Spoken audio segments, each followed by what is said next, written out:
Music licensing reimagined.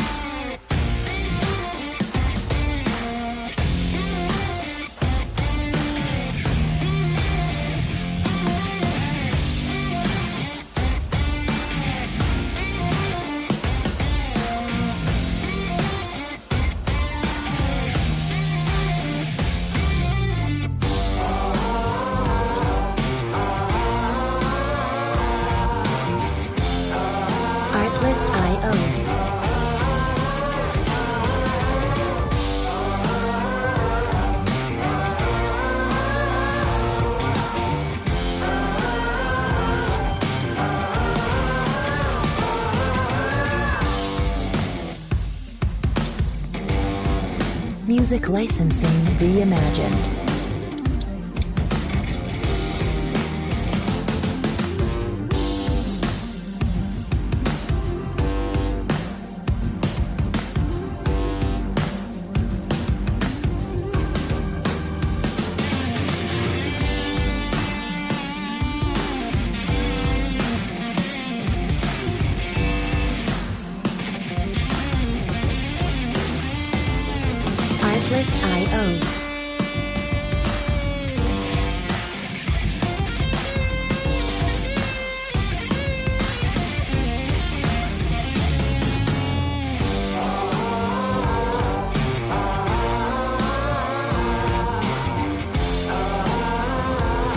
Music licensing reimagined.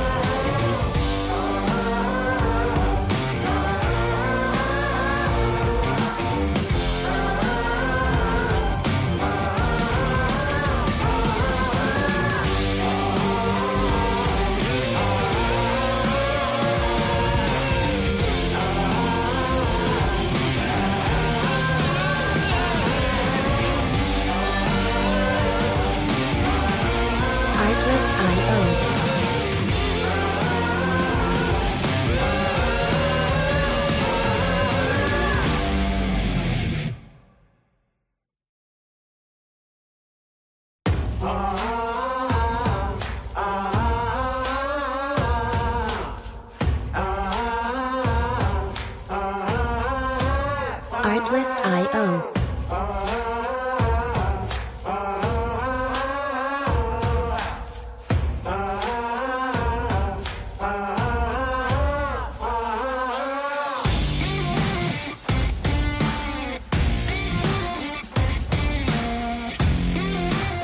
Music licensing reimagined.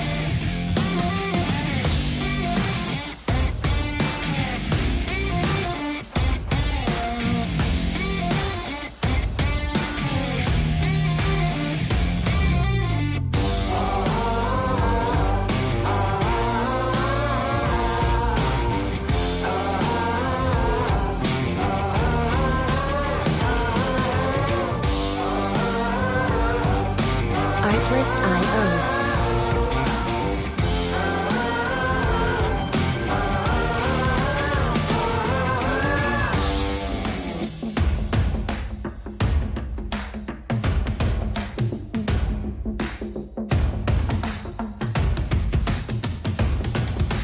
Music licensing reimagined.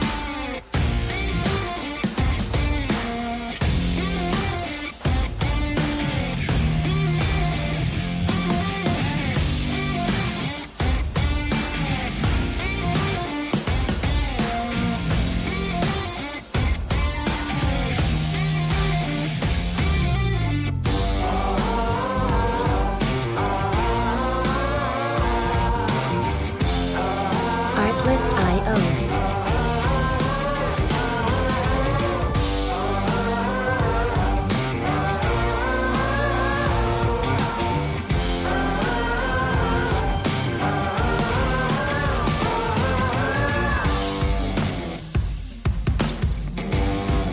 Music licensing reimagined.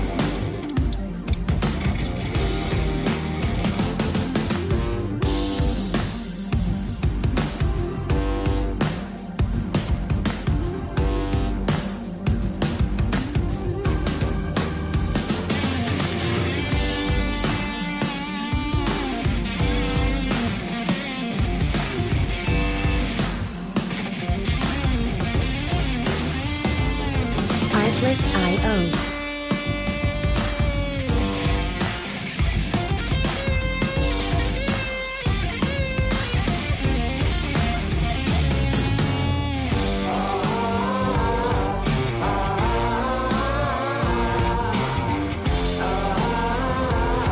Music licensing reimagined.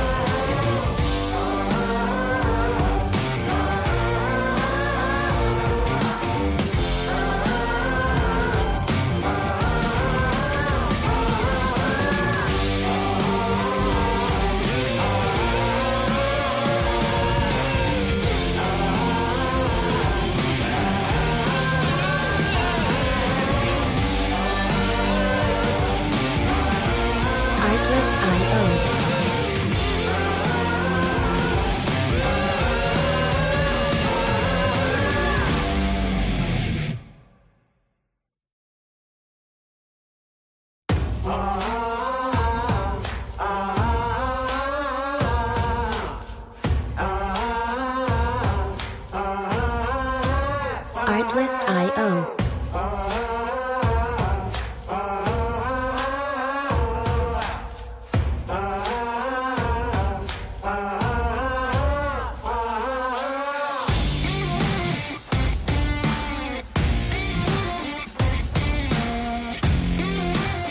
Music licensing reimagined.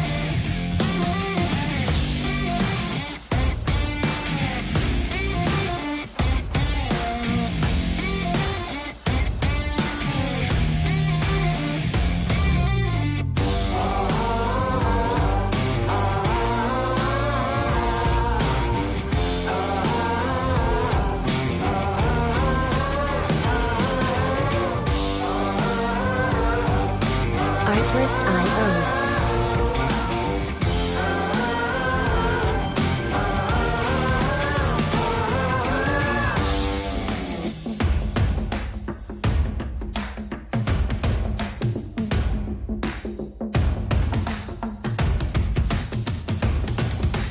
Music licensing reimagined.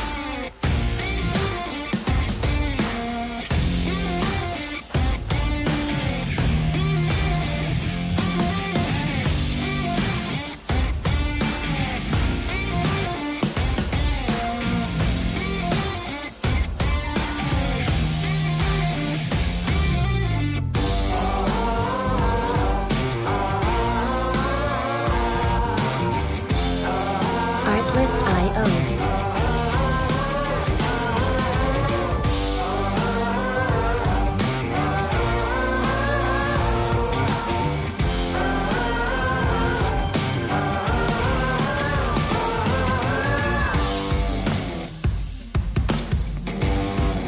Music licensing reimagined.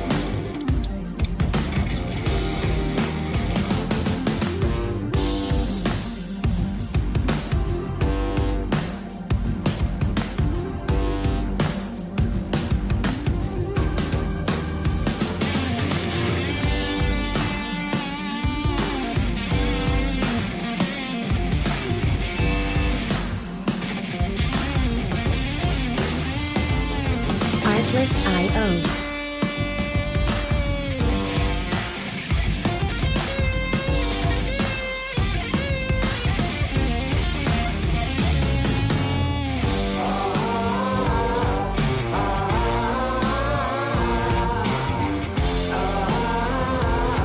Music licensing reimagined.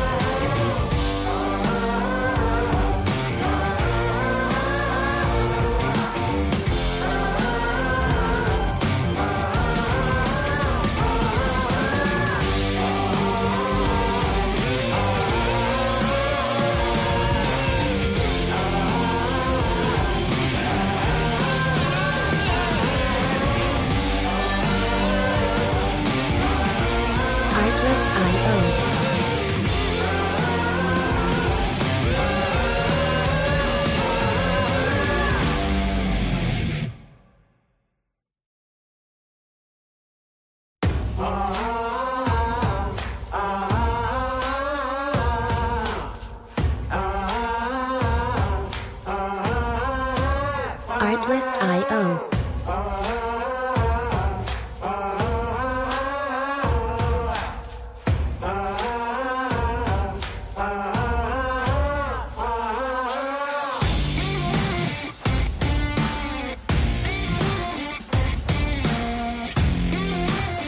Music licensing reimagined.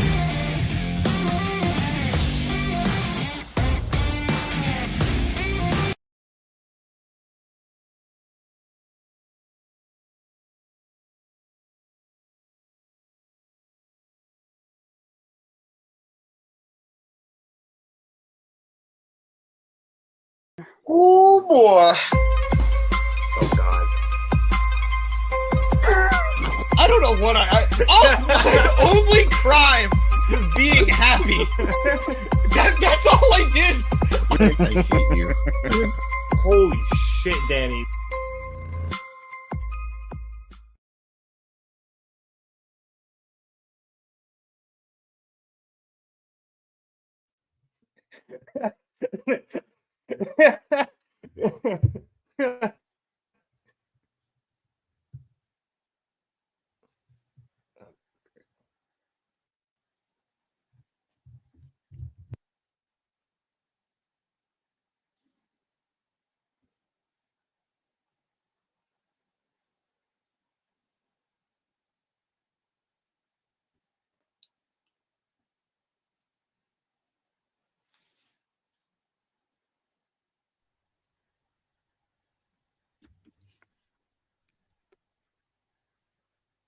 I can't hear a word Hey, can James you is guys hear saying. James?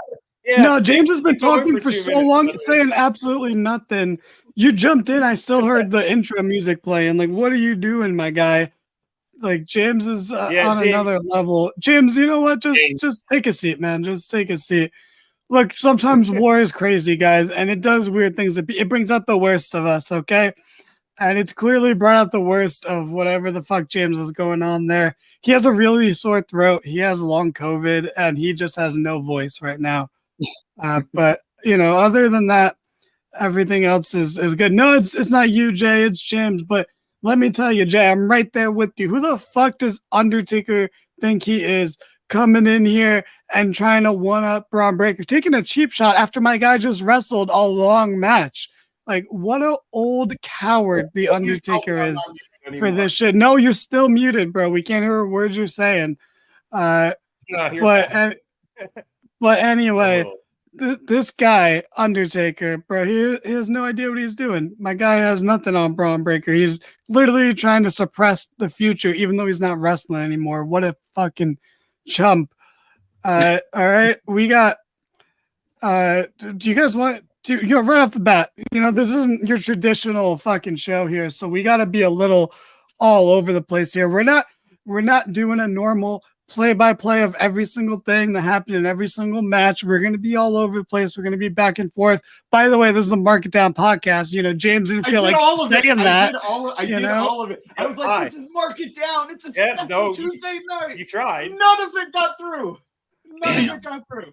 You jumped the gun. You jumped the Billy gun there, my dude. Okay, you need to take a deep breath. Okay, you need to go into things slowly at a normal pace. I'm as excited about tonight as Max Caster is to be near MJF. Okay, there was a lot that happened tonight. There was a lot of fun stuff. All right, I don't watch Tuesday night wrestling. It's exhausting, but they gave us so much. Some would say too much. But I enjoyed a lot of it. I enjoyed a lot of it. Well, right off the bat, all right. While tensions are high, while emotions are high, I'm gonna ask you guys straight up, which show was better? Dynamite. Quick, Dynamite, Rev. Dynamite. You're gonna blow your load like right at the top here. Absolutely. But, oh my god, yeah, because the people want to hear a slow, methodic play-by-play of everything. There's too much. We got it right off the bat. We're hitting the hot button issues. What show was better, Rev? I wasn't gonna do one. Well, now you got it. Yeah, you got to pick one now. More of AEW, so I watch more of AEW, so I'm going to say I thought AEW was better. But from what I saw from NXT, it looked pretty good. You know, I put 3 options on their poll, and I'm gonna go with the third one. I just hope everyone had fun. Yep. But I'm leaning AEW. Chad? I didn't watch a single second of Dynamite, so I got to go NXT. Foolish move. Foolish move. I watched both, and not even close. Dynamite was way better. Yeah, PPVs is the way to go. But TV and laptop. Oh, I wonder why. NXT is all about the sizzle. Dynamite offered substance, in my opinion. absolutely. And the way I was gonna phrase that was that NXT was must see. NXT was more important to watch, but Dynamite was just better quality. Yeah, Like it was. Dynamite was really good bodega food, and NXT was a new overhyped trendy restaurant that you want to go to so you could say that you went, but it wasn't necessarily the best food, even though it was good. It was good. It was a good experience on both shows. I liked both shows. There was a lot to enjoy in NXT. There was a lot of there. I don't want to say it lacked substance because there was some good stuff on the show, but they cared more about all the shiny lights, all the dangly gems that they could put in front of us without really caring about what that product was. And am I happy to see John Cena in NXT? Yeah. Am I happy to see LA Knight in NXT? Yeah. Yeah. I mean, he was just there not that long ago. And it was a warm welcome home. But it doesn't do anything for the overall product. At least we don't know that yet. It doesn't feel like there will be any long-term ramifications from this. Anybody could have did what Cody Rhodes did tonight. Anybody could have. Yeah, but it's Cody Rhodes. So. Exactly, and that's the sizzle. It's Cody Rhodes. Cody Rhodes is in NXT, a place he said he would never be. He's here. Well, since we're hot and heavy right out the gate, I gotta ask, how do we feel about Jade on TV again? I mean, she made her first appearance on Saturday at Fastlane, and she had it was basically the same tonight, but more. But a different member of DX greeting her in the parking lot. SmackDown's going to have Road Dogg. So the worst guy. Ugh. What is Rocket Adam Pearce? Adam Pearce is who she's going to have to deal with on the regular. When you bring out the red carpet, you bring out DX. And I guess circle, Road Dogg. X-Pac. All right, so if SmackDown is Road Dogg, X-Pac gets Raw, and then we have Billy Gunn over at AEW. And really weird that you would say the guy who has a sex tape went Raw. Really inappropriate. He was the only other option. Or the most appropriate, I guess. Right, Rev, get your head out of the gutter. Twitter said NXT won. First of all, Twitter isn't a real place, and it is a breathing ground for the worst people in the world with the worst thoughts in the world. That being said, follow us on Twitter. Catch me tweeting on Twitter or X. Tony is the best part of AEW. I pretty much agree with that. But that's where everyone's on the Tony Storm hype train, and it's awesome. You love to see it. But Chad, what you said with Jade, she got a holy shit chant. That's pretty fucking cool. That's pretty awesome. Yep.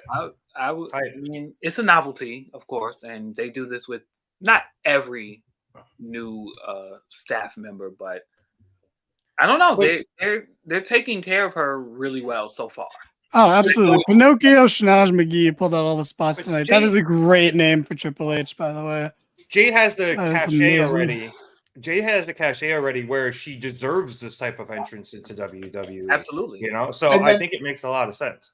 And then alternatively, we all knew Jade was going to get the shine and the glam and the fanfare. But more importantly, even though Danny's going to completely disagree about the person, but what happened, Brian Pillman, the way his entry was shown tonight.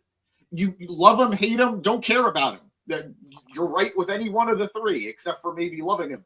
But the reality is, he's going to be the real litmus test for what we can expect from a lot of talent that are looking to jump over from AEW to WWE. Not everyone who jumps over is going to be a star like Cody Rhodes, a star like Jade Cargill. We're going to get a lot of talent who are hoping to claw their way up in WWE.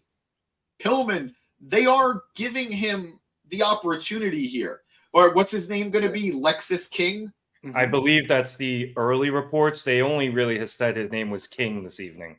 Well, let me tell you, King, Queen, Jack, Joker. Not a great name regardless, but they're clearly putting in the effort. I'm excited to see. It does. I'm excited to see how they handle him. The hair immediately better. Yep. Yeah, I like the lineup. No. See, this is the only thing I was a comment. The hair is way worse. No, I disagree. That have fucking dyed black undercut with long mullet overtones on. It is fucking garbage. I am not afraid of Brian Pillman Jr. I would say this to his face. You look like a joke, my dude. I would never be afraid of you, and you probably could kick my ass, but I doubt it because look at you.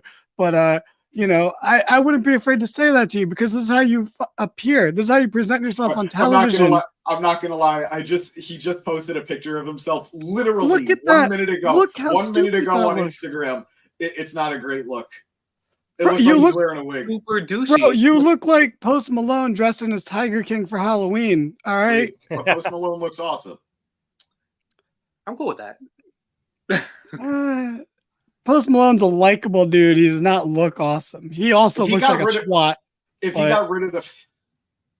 got rid of the face tattoos, I would be way more into Post look. But yes. Well, all this does prove is that he's always been better than Zach Zackerson. No, absolutely not. I disagree. And I don't even care one iota about fucking Levi Lewinson, like on the other brand. Like, this guy is no. The only reason Pillman, Chad. The only reason Pillman got signed and Griff is still with AEW is because his name is Pillman. That is 100% the reason. But that's not his name. His name is Lexus King. Respect him. Say it. I won't say that porn star of a name. I won't. You're not the only one who thinks that. I've seen that in quite a few threads already, all over the place. So, all right, let's all calm down. We like to actually get into some segments that happened this evening, or do we just want to keep going with the chaos? I mean, there should be some control to the chaos. He demands quorum. What happened? I want to contribute to the chaos. I will let you. There will be plenty of chaos. So let's get into some of the things. Exactly. Jay gets it. Yeah. All right. I will start. I'm going to do this mostly chronologically. Some things are going to be a little out of place, but we actually had a pre-show for AEW, which I thought was a nice touch and one that was intriguing enough to at least check out, which saw Eddie Kingston face off against Minoru Suzuki for both the Ring of Honor World Championship and the New Japan Strong Openweight Championship. This was everything I expected. James, I think you watched it. Very hard hitting between these two guys. Eddie had to hit like 5 hurricanes and a fisherman suplex to finally keep Suzuki down. In like I said, a very hard hitting match. Afterwards, they showed each other respect by chopping each other one last time. And then Eddie obviously gave Suzuki the ring as it ended. So, like I said, exactly what I was expecting. Yeah, Eddie then went crazy and interrupted commentary. He interrupted Renee and RJ City. He then flipped RJ off. He was just doing pre-show Eddie shit. But I thought it was an interesting opening salvo, James, to have a double title match with one of your bigger stars on a YouTube pre-show. I mean, realistically... So NXT opened up with Cody Rhodes making an entrance, cutting a promo, and, you know, He's going to get there. And nobody cared because it went on way too long. I'm just going to be quick about the AEW stuff. It's not that big a deal for an opening salvo. It was a 7:30 YouTube pre-show match. It was fun to watch. I'm glad I watched it.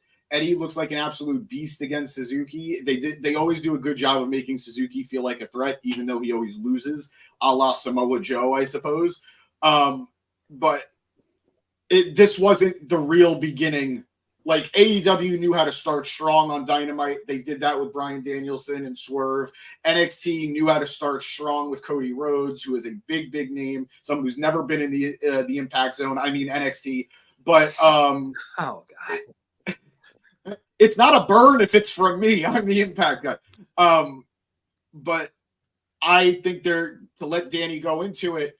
I think it was a good move to start with Cody. I think it went on too long. But Danny, take us into it. I disagree. I feel like he was only there for like 10 minutes. But it was 16. It was 16. 16 minutes that flew by. I dislike Cody, but I think this was well timed actually as well. You don't dislike Cody. I don't believe that anymore. I think you don't want to like him, but you just can't help yourself. Because I used to feel that way too. So, I think you can be true. So Cody Rhodes kicked off the show, and he was like, "Oh, I'm only here because I didn't want to stay in AEW because Christian's there and my dad is dead. So, that was never gonna work out." That is my new headcanon. Wow. Yeah, that's why he left. He saw the future. Cody is not a dumb guy. Okay, he saw the writing on the walls. Forget all the CM Punk drama. He just knew. Yes, also one of the best deliveries of Yeet.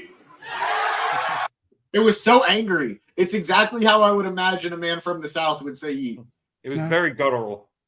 Yeah, it's kind of, in one word, he's made me a fan of them winning the tag titles. But he came out. He made me a fan after I saw how he responded when he was under the influence. That was him and Jay were great. That was fun. Him and Jay were really fun. I'm on the fence, but that's good. I'm cool with him being the tag champ. Yes, he was, by the way, JL. He was he was the game show. But the superior NXT, the best version of NXT we ever had, obviously. But oh shit, he was Bray Wyatt's pro, wasn't he? I don't know about Bray, but he was definitely Husky Harris's.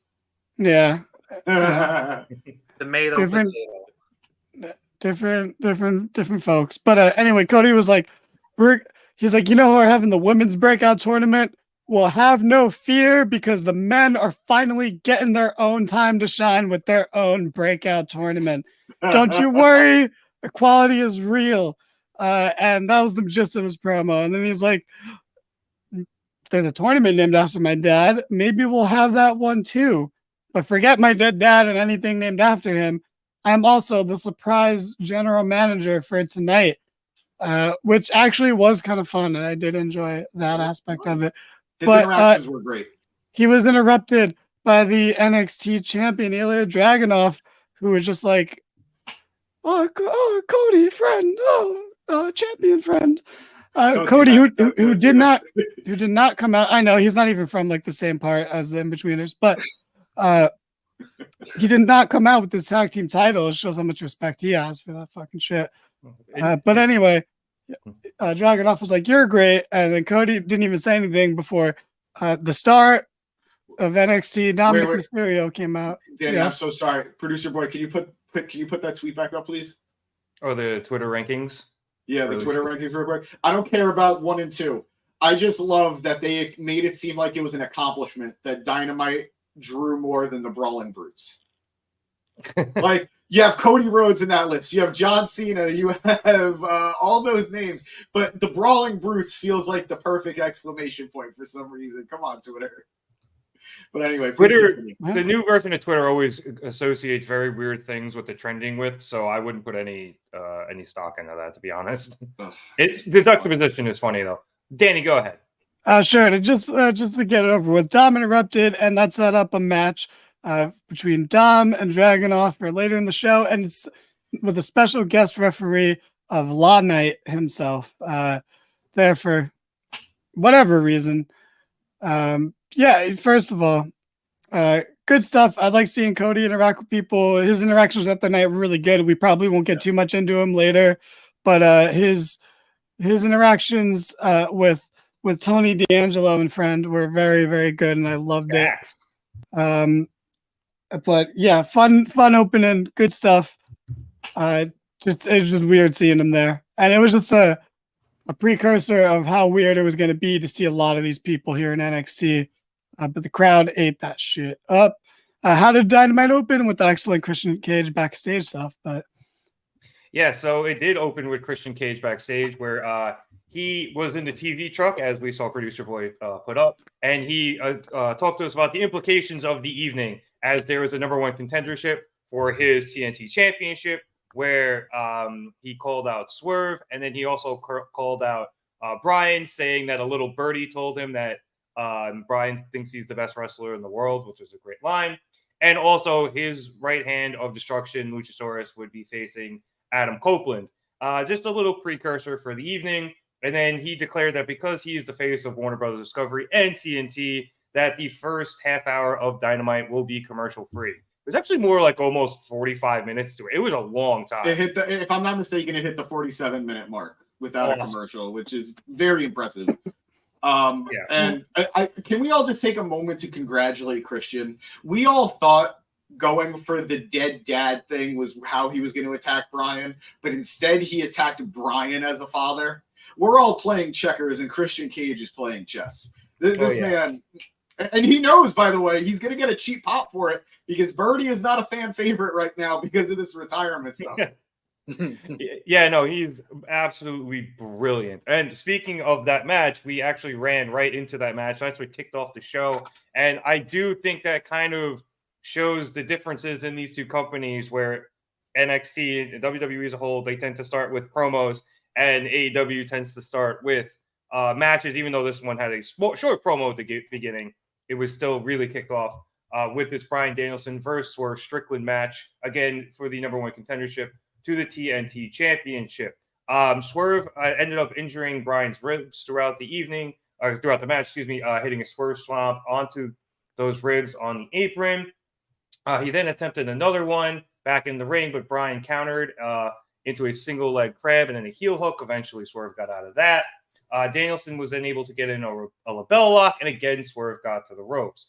However, Swerve then hit a last call out of fucking nowhere, and then he hit a Swerve Stomp, but Bryan was able to kick out. Swerve then was able to flip Bryan over into a powerbomb as Bryan was holding the top ropes. It was an awesome spot. I really, really liked that. But again, Bryan was able to kick out. Prince Nana then, in act of desperation, jumped up onto the apron to distract the referee, and he had ditched his headband so that Swerve could get it. But when Swerve grabs it, Hangman Adam Page came out, and he takes it from Swerve. Swerve then countered a Busaiku knee that Bryan tried to hit in the chaos, but Bryan was able to then counter a driver attempt into a roll-up that Swerve kicked out of. Then Bryan was able to get back in the corner. He hits the Busaiku knee this time. He gets the win and the number one contendership to the AEW Championship. Now, I'm not doing...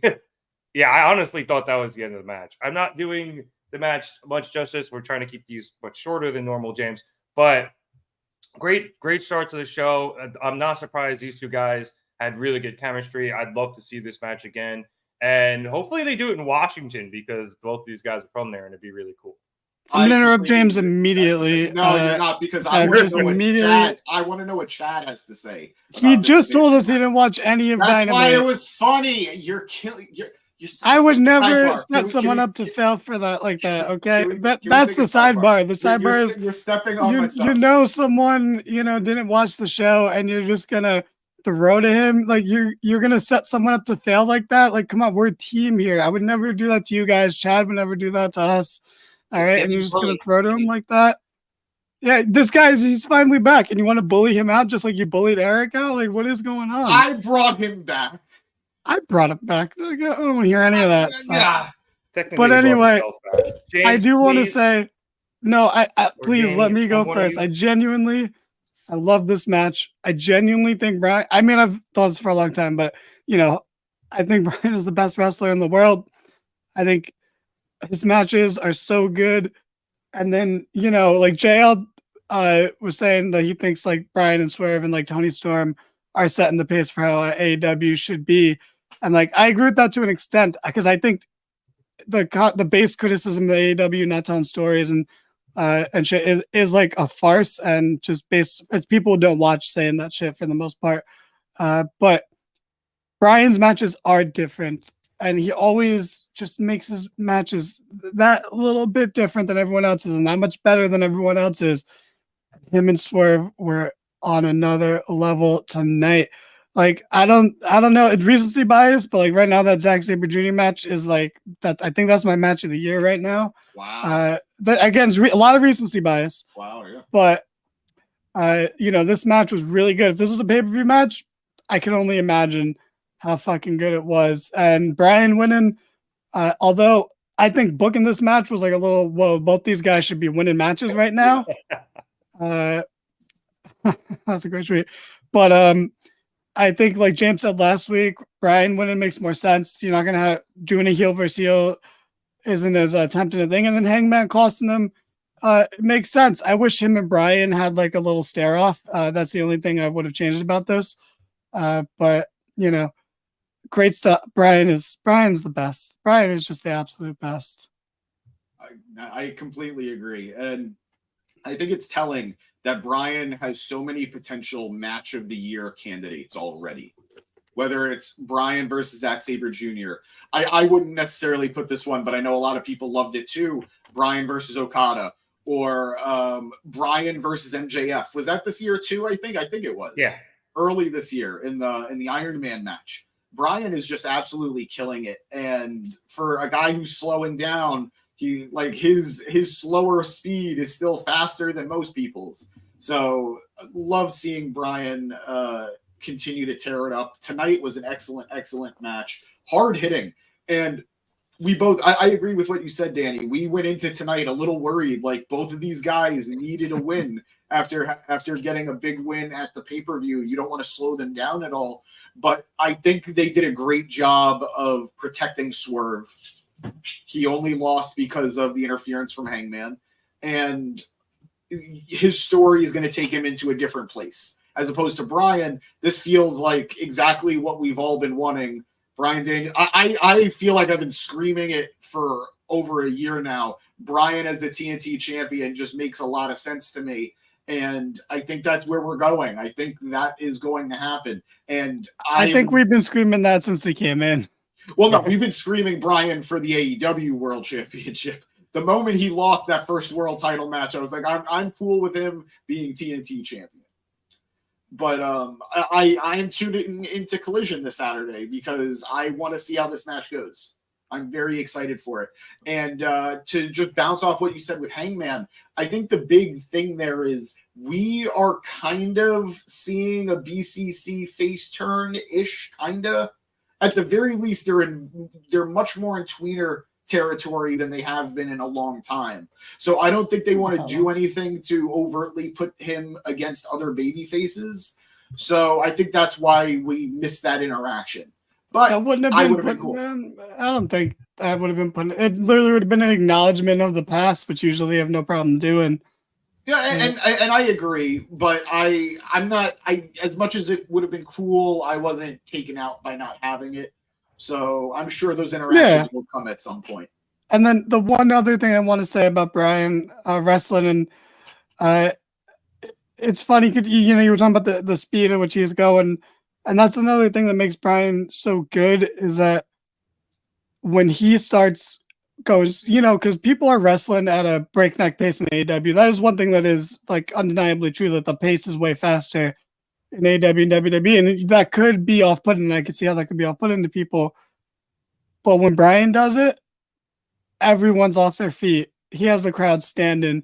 When Brian is running full speed, ducking under clotheslines, going for the psycho knee, or just doing the drop kicks in the corner, when he is running, the crowd is off their feet because he knows how to pace a match. He knows how to go from chain wrestling on the mat for 10, 15 minutes to being in peril for 5 minutes to then firing up and just having that babyface comeback that gets the crowd unglued. And that is the difference of why he is like just that much better than everyone else, because, he's not doing the most insane athletic stuff in the company or even at the particular match he's in, but he just knows when and where and how to turn it up and just get everyone literally off their feet. And he's just the best at it. Yeah, Brian, with the freedom he has in AEW as opposed to WWE, and I agree with Dev. This is part of the reason I like him more in AEW. With this, by Danny, with this freedom, he's allowed to use a different type of ring psychology in almost every match, and I think that works very well for him. It keeps his matches fresh, it keeps him fresh, and it makes him a lot of fun. The best Brian was the love triangle with AJ. It was fun. That was fun. I'll admit it. I don't think that was best Brian. I think we might be seeing some of our best Brian right now. But best Brian is any Brian, honestly. Yeah, exactly. Couldn't have said that better. When has he been bad? All right, let's flip back over to NXT where we saw Asuka face off against Roxanne Perez. Asuka ended up winning with a series of spinning kicks to get the dub. And then after the match, Kiana James came out to taunt Roxanne, but she was taken down by Shotzi, who was on commentary, as she will be again hosting Halloween Havoc. So, Chad, I will go to you on this. I didn't see too much of this match, unfortunately, because I was so focused on Brian and Swerve. But what did you think of these two women facing off here over on NXT? Okay, so number one, it was a really good match. I don't know exactly what's going on with Shotzi. I don't know. I'm very indifferent on her. I don't know if I like the new Rhea approach that they're giving her or not. I missed the tank. What do you mean the Rhea approach? I just feel like they're trying to literally make her Rhea now. Like it just reeks of Rhea. But in terms of like look or like character, look, a little bit of character. I see that they're trying to make her like this huge badass, but there's no tank, so it makes no sense. Where the fuck didn't she literally come out with a tank tonight? Did she? I might have missed it. Yeah, she did. Was it a tank? Yeah. I mean, it was as much of a tank as like we're gonna get in NXT. Like it was like the little toy. It looked like a big wheel. Anyway, if I remember correctly, she started with one of thing. those, and then I thought she got a bit of a bigger one, but I haven't seen it in a while. I didn't really. I don't know. Maybe it's because I don't know where they're going with her or what they're doing. Like she just does random show ups and then doesn't do anything. Like she's not wrestling. So I hope they're improving that in some way. But back to those two kicks were vicious looking. Yeah, they were. It looks like she's working on herself. I'll give her that. That's really all I have on that. But the match was good. I love Roxanne Perez. Anybody who knows, as long as I've been watching NXT, she's the Rookie of the Year. I love that she won the first women's breakout thing, and I fuck with her. I like seeing Asuka anytime I could see Asuka. That's just, it's a thing. I'm gonna watch Asuka whenever I see Asuka. Yeah, seeing her with that title was just thoughts in my head. I was like, "There's no way that Triple H is letting Asuka lose in NXT." So technically, I think she still has an undefeated streak in NXT. Now that I think about it, they mentioned it on commentary too. Asuka still undefeated in NXT, and weird, surreal thing to think about. You know, she left NXT that first time not under the best of circumstances, not anything I think she could control. She went out on an injury, if I'm not mistaken. Yes, but she relinquished the title, if I remember correctly. Yeah, it just got vacated. And then Athena and then Ember Moon, won it. Yeah, so I'm glad tonight wasn't the night that she got defeated, but I would one day like them to put her in a position where she puts over someone big in NXT. They can absolutely put her back on NXT now. I can see. I mean, better than anything she could do on the main roster right now. Yeah, what's up, Navarro? What's going on, Navarro? Yeah, this is crazy. Honestly, this was the first time I was stressed watching wrestling, just because I wanted to make sure I saw as much of it as possible from both companies.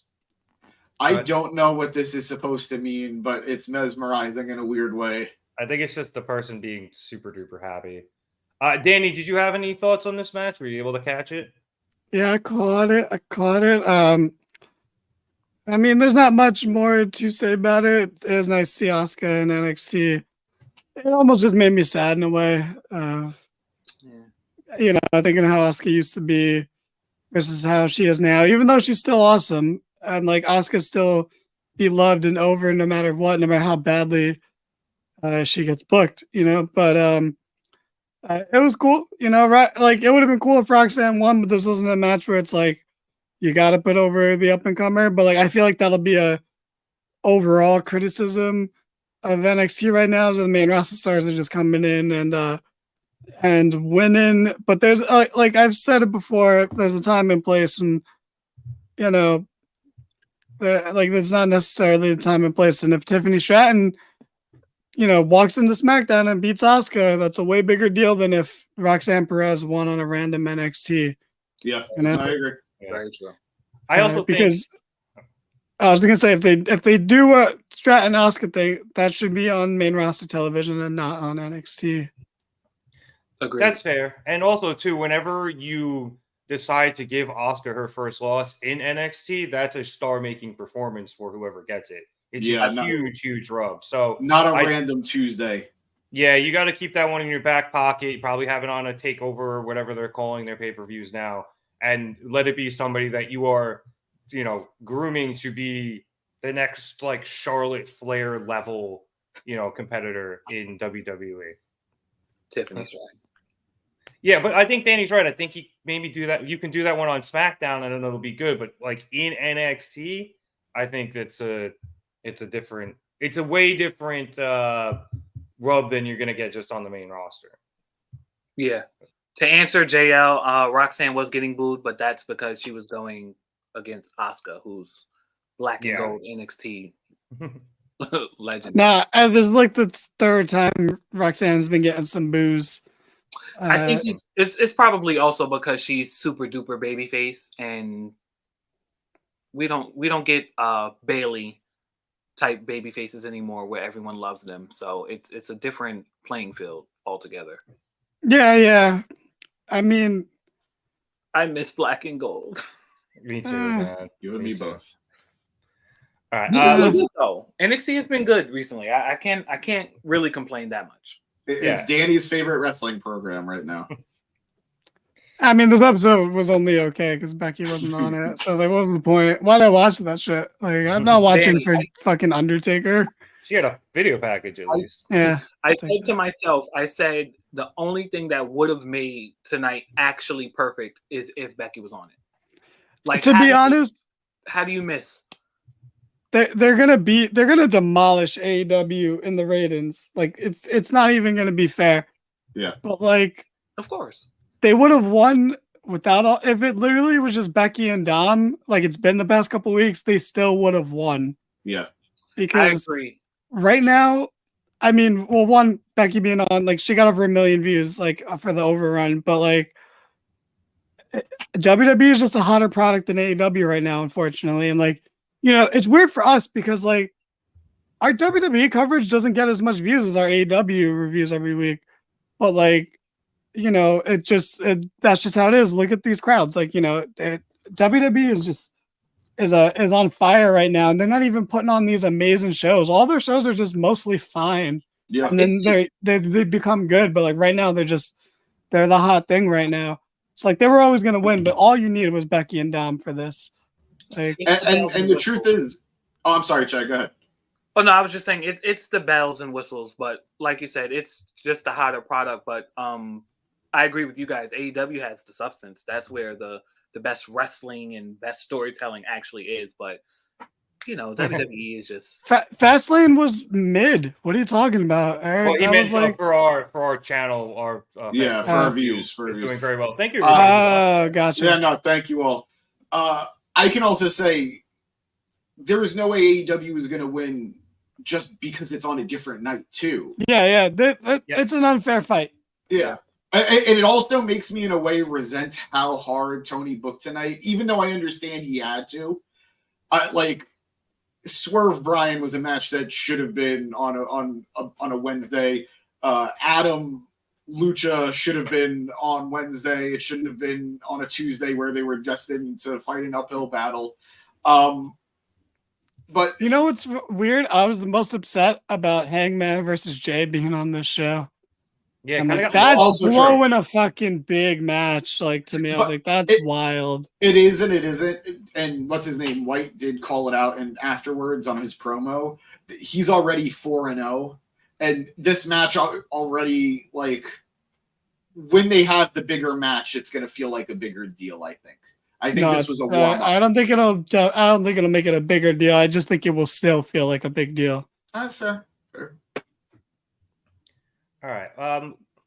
Let's flip back over to AEW. We had a quick Samoa Joe promo package. He's gunning for apparently the AEW World Championship still, so we'll see what happens with that. And then we followed that up with Chris Jericho against Powerhouse Hobbs.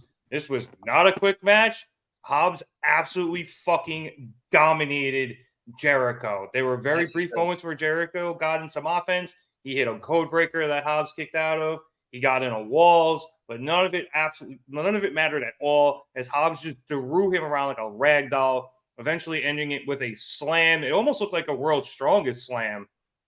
And yeah, Hobbs absolutely fucking squashed him. And then after the match, slammed him again for good measure.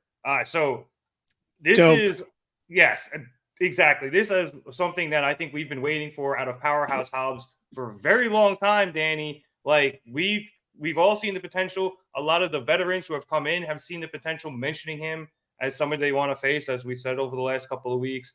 And now I think we get this vehicle where it makes Hobbs look like the dominating presence he should be. Yeah, this was just the right move in every single way. This was so much. This was so needed. Hobbs needed this big time. Jericho needed this too. This was not just good for Hobbs. This is good for Jericho, who, is starting to feel like the way I kind of felt about Edge towards the end of his WWE run, where I'm like, you're not making things better anymore, which is sad to say because he was so crucial to the company in the first 2 years. But like, to see Jericho do this, like, good. Like this isn't like the stupid Action Andretti shit, which, was a waste of time because, Action Andretti is, I assume he still works there, but like, Yeah. He's Ring of Honor. He's with what's his name, Darius right now. Oh, that's why you don't watch Ring of Honor anymore. Gotcha. Okay. It's just fantastic to see. You love to see Hobbs finally get something. Like the guy,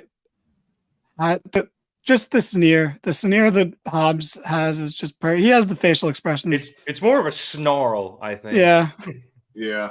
It kind of is, but this was awesome. Chad, just so Hobbs just destroyed Jericho, and it was great. Like just as he should. I'm 100% behind that. Yeah. So that was dope. Was this a new outfit for Hobbs?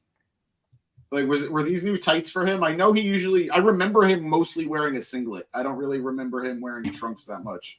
I couldn't tell you confidently.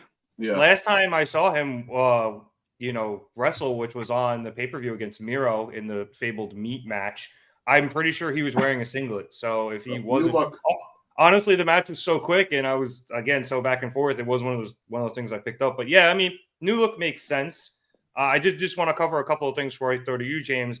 We later saw Jericho backstage where he was so injured that he couldn't even get to the trainer's room. And we actually briefly saw Daniel Garcia try to check up on him, and Matt Menard kind of interfere in that. And then also, too, as Producer Boy put up, Jericho officially was brought to the hospital later in the night due to the injuries that Hobbs dealt him. So, James, this was, not just a beating in the ring. Like, this took a serious toll on Jericho. And the fact that you sent him to the hospital makes him look that much stronger, even 20 minutes, 30 minutes after the match actually happened.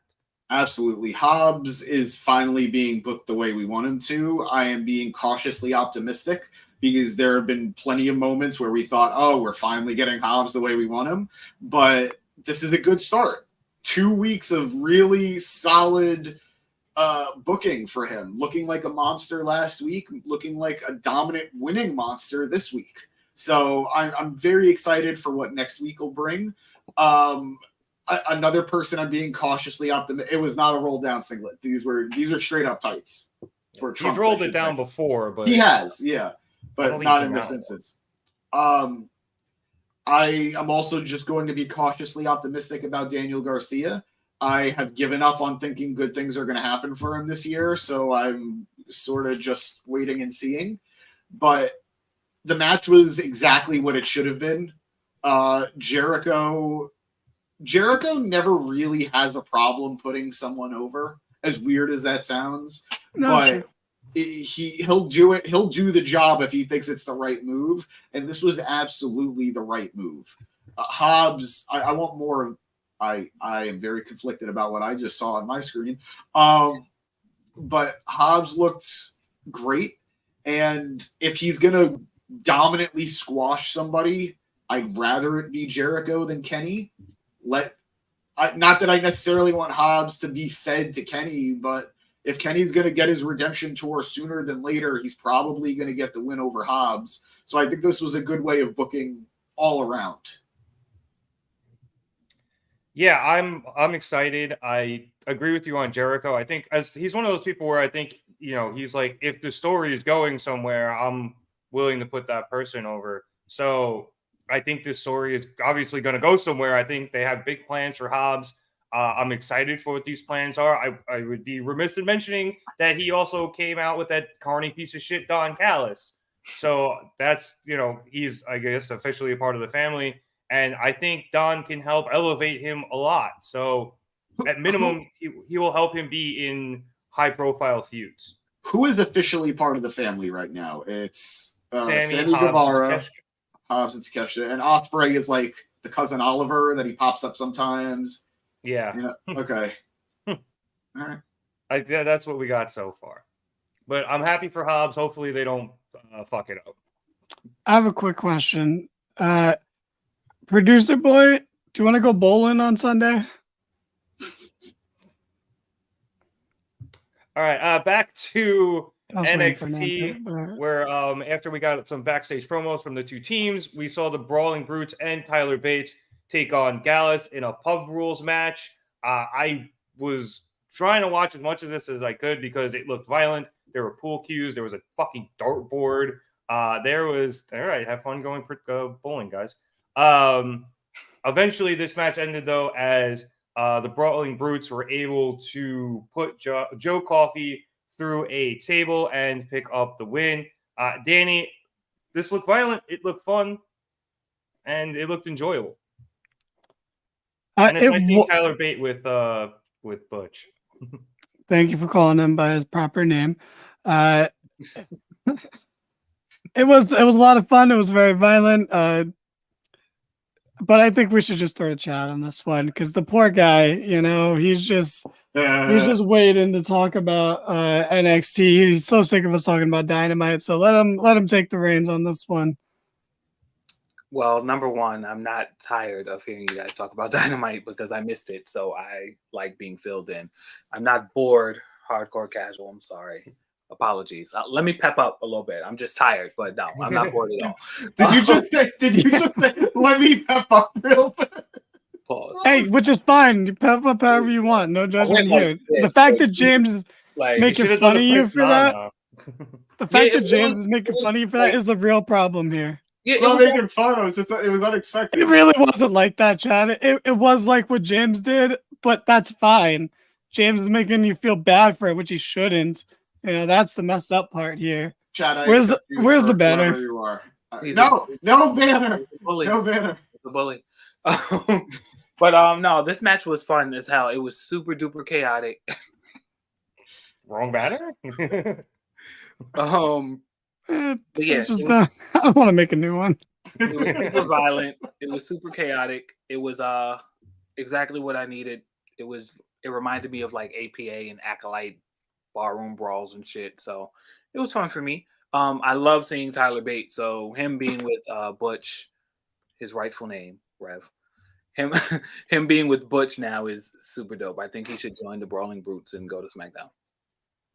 I mean, hey, I called him Butch, even though I don't want to, but I did. And B, yeah, we were talking a couple of, I think days, maybe weeks ago about Tyler Bates and what they could do with him because it seems like he's been a little bit lost in NXT. And it's insane because he is so young. They still have a lot of time to make a decision. And if they are going to bring him up to the main roster, it does seem like including him with Butch and the rest of the Brawling Brutes would make a lot of sense. Thank you, Dev. It's a pleasure having you found us. So I think that makes sense. I think that's good for his character. It'll help introduce him to, the main roster. And and then go from there. James, were you able to catch any of this match? I watched all of it. It was very good. I want it on the record. I've had Tyler Bate and Butch. Tyler Butch. I've had them as my tag team guys in the Brawling Brute stable I have in WWE 2K19. It's them and Sheamus, just because I don't have Ridge Holland. So I feel. What happened? I said, way to live in the past. It's better than any other wrestling game that's out currently. I will defend that point strongly. But regardless, I will agree with you. It's better than any of the WWE games, and it's not even fair to compare it to the AEW game. But guys, James, if I interject, for as long as I've known James, he has had a WWE 2K like insane roster going. The 2K19 one, he has put like 5 years, assuming that game came out in 2018, like 5 years worth of work into this roster. It is in fucking insane. He's got WWE, AEW, Impact, and I think you had Ring of Honor. You used to have Ring of Honor. I don't know if you had to ditch them or not. I do, but there's not a lot of Ring of Honor pure stars on there. But I have a New Japan roster on there too, and he's got like the entirety of wrestling in this one game somehow. That's admirable. It was that's not the word I would use, but 2K19 had the best base roster of a game in a long time, and it helped that the majority of those guys got released and sent to all the other companies anyway, so I was able to work some magic there. But anyway, the match was a lot of fun. I really I liked how I keep saying fun, but they made it feel fun. You know, yes, it was a hardcore match. Honestly, it was more of a hardcore match than the main event of Fastlane was, in my opinion. And I think they really got creative, and these 6 men brought it. I love the chemistry between Butch and Tyler Bate. I think Holland is way better than people are willing to give him credit for, considering how injury prone and how injury inducing prone he was for a long time. But I think he's a very strong talent. And I'm not as familiar with the other 3. What's their team name? Gallus. Gallus. I'm not as familiar with Gallus, but Gallus really brought it. And Gang and the Coffee Brothers. Yeah. And I will say the only thing to me that didn't quite work, but I felt them trying to find it, was the finish. Them doing that like double flip into the Ridge Holland powerbomb. It didn't feel as smooth as I'm sure they wanted it to feel, but it was still good. Fans is what we call them. I refuse. So yeah. You didn't know their names, so you're because once again, you guys are no different. I am not familiar with the product. He thinks people he sees on TV on a weekly basis should be called fans. I agree, and you know what? Ridge Holland is one of them. Awful. Well, my guy is the most generic-looking white guy I've ever seen, and I say that as a half white guy. All right, my dude, he's a brolic dude, but that's it. I would see him on the street and just think, I bet that guy has bad opinions. He's just Irish. It's not his fault. And he has a bad rap. So yes, he does. But yeah, good match, good finish. I really do hope we see Bate get called up to SmackDown and join the Brawling Brutes. I think it'll add an extra dynamic, especially because it seems all these groups right now, all these stables on the main roster are consisting of 4 people, or are about to consist of 4 people. So bring it on. I know a way to make Ridge Holland interesting, but they're never going to do that, and it also might not work. Tell me, spit it out, share it with all of us. They need to, well, one, obviously separate him from the Brawling Brutes, and just make him like a fixer. Okay, like a total douchey bodyguard kind of guy, like the transporter, but an asshole. Well, for the transporter. So just the transporter. Isn't that's the gimmick that Mason Mansoor we're gonna do? Yeah. I think Ridge would be very boring at that. If his gimmick was to be a boring guy, I think that might, he might be good at that. Well, that's why I said like a fixer, because he doesn't have to say much. He can just consider it done. And then okay, hear me out. You get let go of Ridge Holland. You don't want to see anyone lose their job, but it's WWE, so probably could happen. And then him and Madcap Moss form a tag team where Madcap Moss makes all of his corny jokes, and then Ridge Holland just doesn't get it. And then that's the whole that's the team. and they will do just fine on the indies, and maybe one day they can upgrade to Impact with that act. Yay! Impact's an upgrade from somewhere. Hey, Impact is great. We respect Impact on this show. We do. All right, let's move on. Next over on Not NXT. the fans though. We'll stay with NXT really quick because we had Becky Lynch, and I'm going to botch this name because I've literally never heard it pronounced. Is it Lyra Valkyria? Did I get that right? Lyra Valkyria. Valkyria. You were close. You were right there. They had a promo package, a video package of them together training and everything. And then when Lyra was getting interviewed backstage, she got interrupted by Tegan Nox. Lyra has a title shot against Becky, but Tegan wants her to hold off so that Tegan can get another shot. And Lyra's like, the fuck you talking about? No, I'm fighting her in Halloween Havoc. That'd be so stupid to hold off. So we'll see where that ends up going. Terrible logic, by the way. Terrible heel logic. I loved it. Yeah. Like, I almost beat her, so you should let me try again. Yeah, that also, there's plenty of time between now and Halloween Havoc. Like, just challenge her again on Raw. You know, it's the seeds maybe of a Tegan Nox heel turn. We'll see.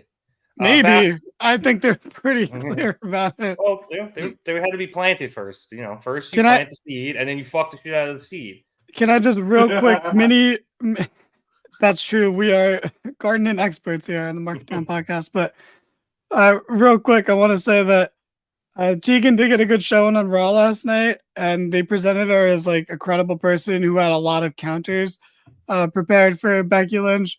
The only thing really holding her back is the stupid friendship with Natalya. No, her hair is awesome. What are you talking about? Yes. You think her hair is dumb, but you like fucking Brian fucking Lexus's hair? Like, what? No, because I think it works for him being a douchebag. Like, I think the hair looks better for the character. I'm pretty sure he's not gonna be the character you think he's gonna be. He came across as very douchey. Yeah. But that's just the hair he thinks looks cool, period, because that's the hair he had as a baby face. It just looks slightly worse now. So it's not a heel. He's not doing that to be more heelish. He just thinks it looks cool the same way Jungle Boy thinks his hair looks cool. Like, it's just, people are dumb. But no, yeah, the only thing holding back is that friendship with Natalya. But yeah, good video package. It really made it feel like a big deal. I would like Finn Balor. If Finn Balor wasn't such a goofy character, his presence would have been a nice touch here. But, you know, maybe I feel like they're just going to go, because the person narrating it was Iris. So I feel like they're just going to replace the commentary team for that match, and it's going to be Finn Balor, Sheamus, and Kevin Patrick. Match. Well, at least I know Kevin Dunn wasn't involved in that video package then. Yeah, there would have been subtitles if he was producing it. No, it just would have been an American person. Yeah. Chad, do you think Lyra has a real chance? And if not, who do you see being the person to take the title off Becky? It's Cora Jade. Of course, Lyra has a chance. She's not gonna win. And I think we all know that Jade is gonna take the title when it's time. Cora Jade. Yeah, I'm surprised you think Jade is going to go down to NXT. Well, yeah, that's true. Okay, well, I'll say this: if Jade doesn't it's Jade or Jade. That's what I think we're gonna hear. Well, I must say that's why I'm super excited for the women's breakout tournament, because it's NXT's version of the Money in the Bank, and I love it. I'm glad the men are having one as well. So whoever wins that may take it from Becky, and who knows who that'll be. The funny post from Bex. Oh, she's been all over promoting her book. A lot of Photoshop, missed opportunity on our part because fans are way too quick with that. But yeah, I still am firmly in the belief that it's gonna be Cora Jade. It could be Lyra if they do it again in like 2 or 3 months. Pretty much like end of year, right before the Rumble time. Because you know, I still think we all think it's going to be Rhea Becky at Mania. So you got to do it, you know, before Mania season really kicks off.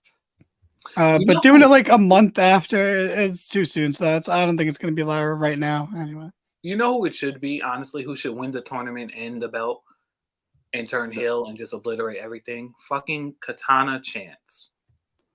Is she in the tournament? I don't know. I have no clue. She's on the main roster. I didn't think that's how it worked. That's right. They are. We're still waiting for her to break out in the first place. You know, she should literally be the next breakout star. She should go back to NXT for a couple months and win the belt. I mean, I'm all for pushing Case of Catanzaro, so I don't hate that. I don't hate Nia Lee or somebody who's good and we know they're good, but they haven't been showcased well. No, well, I don't want it to be anyone coming back down. It has to be someone who is just NXT. Yes, absolutely. That makes sense. Well, Xia Li will get a match on Raw in the next couple of weeks because they already teased that last night, and that's good. That's the whole point of Becky having this, is to give Tegan time on TV, give Xia Li time on TV, give these girls time to wrestle on TV to get a chance. Like, yeah, Tegan Nox wasn't getting massive cheers last night, but she got some cheers, and that's more than she would have got 3 weeks ago before doing anything like with Becky or someone else. So it's already working to an extent, and that's the point of it. And then whoever beats her in NXT, that's just fucking huge. But we gotta move on. I will just address Dev. You could, but what they're doing right now is Becky's kind of substituting the mid-card title right now by having the NXT women's title and defending it on Raw against underused main roster people. So it's a good argument for a mid-card title because they're making it work, but they're barely giving even though they're doing better than AEW, Triple H isn't doing the best by the women's division by any means. So I don't trust him yet per se with that. Also, not to mention, you don't have Rhea defending her title, which isn't helpful in terms of seeing title defenses a lot in the women's division. And also, like, the WWE Women's Tag Team Championships have become so irrelevant. Like, those were kind of your women's mid-card titles, and nobody cares about them because they haven't given us a reason to care pretty much since, like, Becky and Bayley had them. So it's kind of disappointing. You mean Sasha and Bayley? Oh, yeah, Sasha and Bayley had them. So, like, it's disappointing. An attempt was made, but it clearly just hasn't really worked. And they're there, and they try a little bit, but it's not really working so far. But as Danny said, we do have to move on. So let's flip back over to AEW Dynamite, where we had Adam Cole and Roderick Strong together in another video package from Roddy's house. Obviously, the Kingdom still there. Cole apparently hasn't been able to leave for a week. He's still there. And he wants to leave, but Roderick now needs him to cut his grass. So Cole gets guilted into mowing Roddy's lawn on one leg. And then eventually he's like, okay, dude, I need to leave. I'm disgusting. I need a new shirt. Roddy's like, oh, don't worry. I have one for you. And they gift him a Neck Strong shirt. Cole then finds out about the giraffe. We learn about the giraffe and how strong their necks are and how they fight. If you haven't seen them fight, you should go watch. It's awesome. Yes, we get a very good pantomiming of it. And then we find out that there isn't a TV or cell service in Roddy's house. So Cole has no idea what's going on with MJF. And that's the reason why MJF's call wasn't able to go through last week. So Roddy also says that the TV is the devil, which is why he doesn't have one. He's sounding like freaking Bobby Boucher's mother. And then Cole finally gets up to leave, but Roddy says he needs one more thing from Adam, and then the video cuts off. So we'll see where that goes. But I think it closed a nice loophole as to what's going on with MJF and how little Cole knows about what's going on. This raises so many questions to me. One, is Britt Baker, like, did she just think, fuck it, he's gone?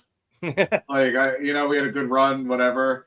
Has the camera crew been there all week?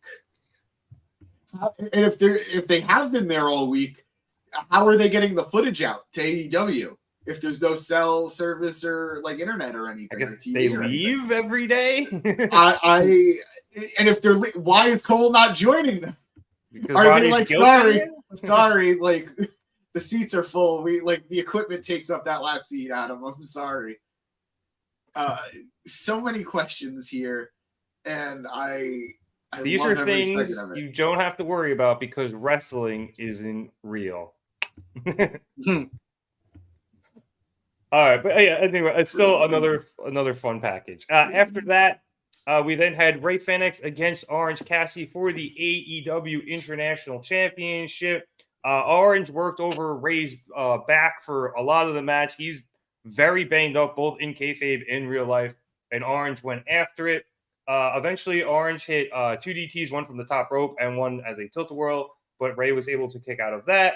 Cassidy then hit a beach break where Rey was again able to kick out, but Orange followed that up with an orange punch and then a mousetrap pin to get the pinfall and win back his title. After the match, the best friends, Rocky Romero and Hook, all came out to congratulate him. Danny, I have to imagine you're super hyped about this, but it is very interesting. Jon Moxley was supposed to challenge Rey Fenix for the title tonight, and he wasn't cleared, whether that was in kayfabe or not, I don't know. But he was not cleared to wrestle. So Orange was put back in. I was going to say, yeah, he does look like Gollum getting the ring back because it is the only thing he actually cares about. And he finally has it back. But I think for me, Danny, this signified that Mox was probably going to win tonight had he been able to be cleared. And instead, we're jumping back into the Orange Cassidy as international champion a little sooner than we might have expected. Yeah, absolutely. Jon Moxley was going to win this match because Phoenix was never supposed to be champion. And, the audible was called at the time. Mox didn't know Phoenix was also hurt. Otherwise, they probably wouldn't have called an audible about it. But, it's unfortunate that happened, besides the human elements of it, obviously. But just to talk about it as story and wrestling, it's unfortunate that it kind of got a really, really good story, got muddied because of this.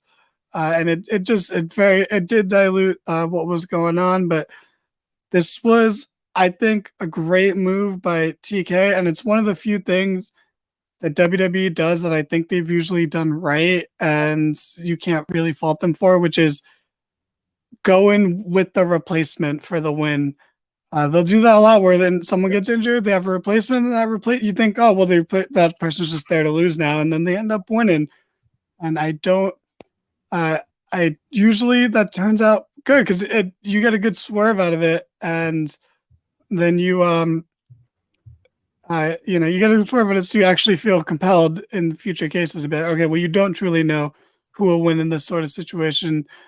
And it's good this way because, I'm sorry, go ahead. I think we can expect that, Dev. I think we're going to get Mox against Orange again. Yeah, and we were going to get that regardless, but now they have to go in a different direction. And I think it's better to do it this way because if you had Cassidy lose this match, I'd honestly be throwing a fucking temper tantrum right now. But, having him win and just having him the way he was, where he was so enthralled with the title and just the emotions he felt having it back and the way he almost walked right past the best friends at the end there is going to be really good. And Mox has brought something out in him, and having this title back is going to be different. And now, in a way, I'm even more intrigued about the potential Mox match. But yeah, sorry, I lost my train of thought because I was trying to read the tweet for a second. Yeah, well, it's okay. You don't have to because the man is a fool. Patrick, oh, sure. Fuck that guy, I guess. I mean, I would have said that no matter who was the person on screen. But now I'm more intrigued in the Moxley Cassidy rematch because now we're seeing the change in Cassidy beforehand, as opposed I feel like we would have saw the change in going into the match and in the match, and then he would have came out different. But now he's going in different. It's going to be really exciting. Best champion in AEW history. Yeah. So this is awesome. I'm glad he won it back. Phoenix, you got a singles title run. Yeah. You would have never had one otherwise. So, that's cool. You had a cool match with Mr. Buck last week. So, all's well that ends well, I guess. Yeah, I'm really interested to see how they now go, what direction they go with now with Orange Cassidy's character, because I do think we were setting up for the Moxley Cassidy rematch where, Mox had the title, and then I think Cassidy probably would have lost that again, and then we would have seen the change in his character, like you said, Danny. Now he has the title again, and I think that could allow James for even a more drastic shift in his character should he lose it again to Jon Moxley in the near future. You think he would lose to? I didn't think he would. I thought think there was so. no way he'd lose to Moxley in the rematch. I think it's I agree. possible. It's possible. Of course, yeah, it's possible, but I think it depends on what they want to do with his character, unless they've changed the direction now that he's won the title back. I think this is just a more streamlined version of what we were going to get. I think I still refuse. I don't want to believe that Orange is going to turn heel because I don't want that at all. But I think if that turn was coming, it was probably going to happen in the Moxley match regardless. I think he would have probably, obviously not the same, but I was expecting just subbing Stone Cold at WrestleMania 17 against the Moxley's Rock, and I think we were going to get something pretty similar. So Eric's saying, I think Mox beating Orange could send him in a spiral. That's what happened the first time he beat him. This is the spiral. Yeah, we're in. And now we're seeing what happens at the bottom of the spiral. Yeah. I was going to say, I think it would worsen the spiral, but, well, again, we'll see if they want to, what direction they take it, whether or not they want to take the title back off him. I think we're going to get a continuation of it either way. Oh, yeah, we are absolutely still going to get that match. The story, we're in the third inning. Not just the match, I think the spiral as well. Like, I know he's got the title back, but I think, because he's kind of going like almost a Gollum-like arc here, I think he will continue to spiral, whether or not, regardless of whether he keeps the title. All I'm saying is somehow Orange Cassidy is a 2-time champion before the Best Friends have won anything. So, oh, poor Chuck. I can't even imagine if they turned heel with him that they would win anything either. That's the worst part. Like, I can't imagine a heel Best Friends winning the tag titles right now. They could. I think they would get an ROH title, and that'd probably be it. Like, whoop-de-doo, Basil. Yeah, I know. I don't mind hot potato with Cassidy and Mox, though. So you're saying, Eric, you would like Mox to take the title back from Orange again?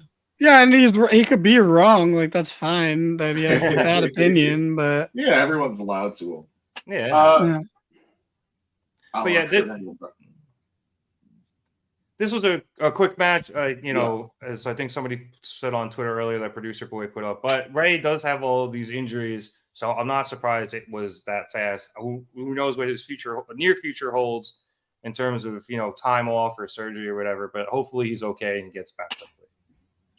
After that, wait, hold on. Dev, the Best Friends are Chuck Taylor, Trent Beretta, and sometimes Rocky Romero, and sometimes Chris Statlander. Yep, and no C's. And Danhausen. Sometimes. Danhausen, whenever he's healthy. Which is never, so, yeah. Unfortunately. He spent more time injured on his contract than healthy. Damn. Yeah, that sucks. Way more. It's not even close. Yeah. God bless him, he's getting paid. That could be at Full Gear. That is a decent point. I don't know if they go that long, but we'll see. All right. Next up on AEW, we actually were going into commercial, but we had Toni Storm's close-up. She had a silent film that she created called Lover's Lament, and it ran in the picture-in-picture. And meanwhile, over on NXT, we got John Cena. So, I mean, I think just a brilliant way of counter-programming Cena. You have something everybody can watch while they're probably muting one TV and unmuting the other. So, brilliant move. I try to pay attention to it, but this tiny picture-in-picture just wasn't helping. It's on YouTube already. I'm 100% going to go back and watch it. Both parts. The beauty of it was that her actions were syncing up with the commercials. So like when they were driving a car in the commercial, she was like leaning back, like driving the steering wheel. Like this was unreal. First of all, that has to take so much work to get that done. She looks good. It was just it was awesome. Tony's on another level right now, and it's great to see. I love that everyone's on the Toni Storm train, and everything she's doing right now is just out of this world, and this was so good. You keep thinking like, how is this gonna keep going? Like, how is this gonna evolve? And she keeps finding ways to be very, very interesting. And I'm glad RJ City is becoming the default person to interviewer. I think it's working really well. He's a great foil for her. It's like he constantly panics every time he sees her, and like anytime she freaks out a little bit, he just like coils up. And like Renee was really funny when she's talking to Renee, but I think RJ is such a good foil for her, and I think it was very smart that Tony Khan put his top star up against John Cena. It's a brilliant move. Yeah, no, it makes sense. It's the most important Tony in the company.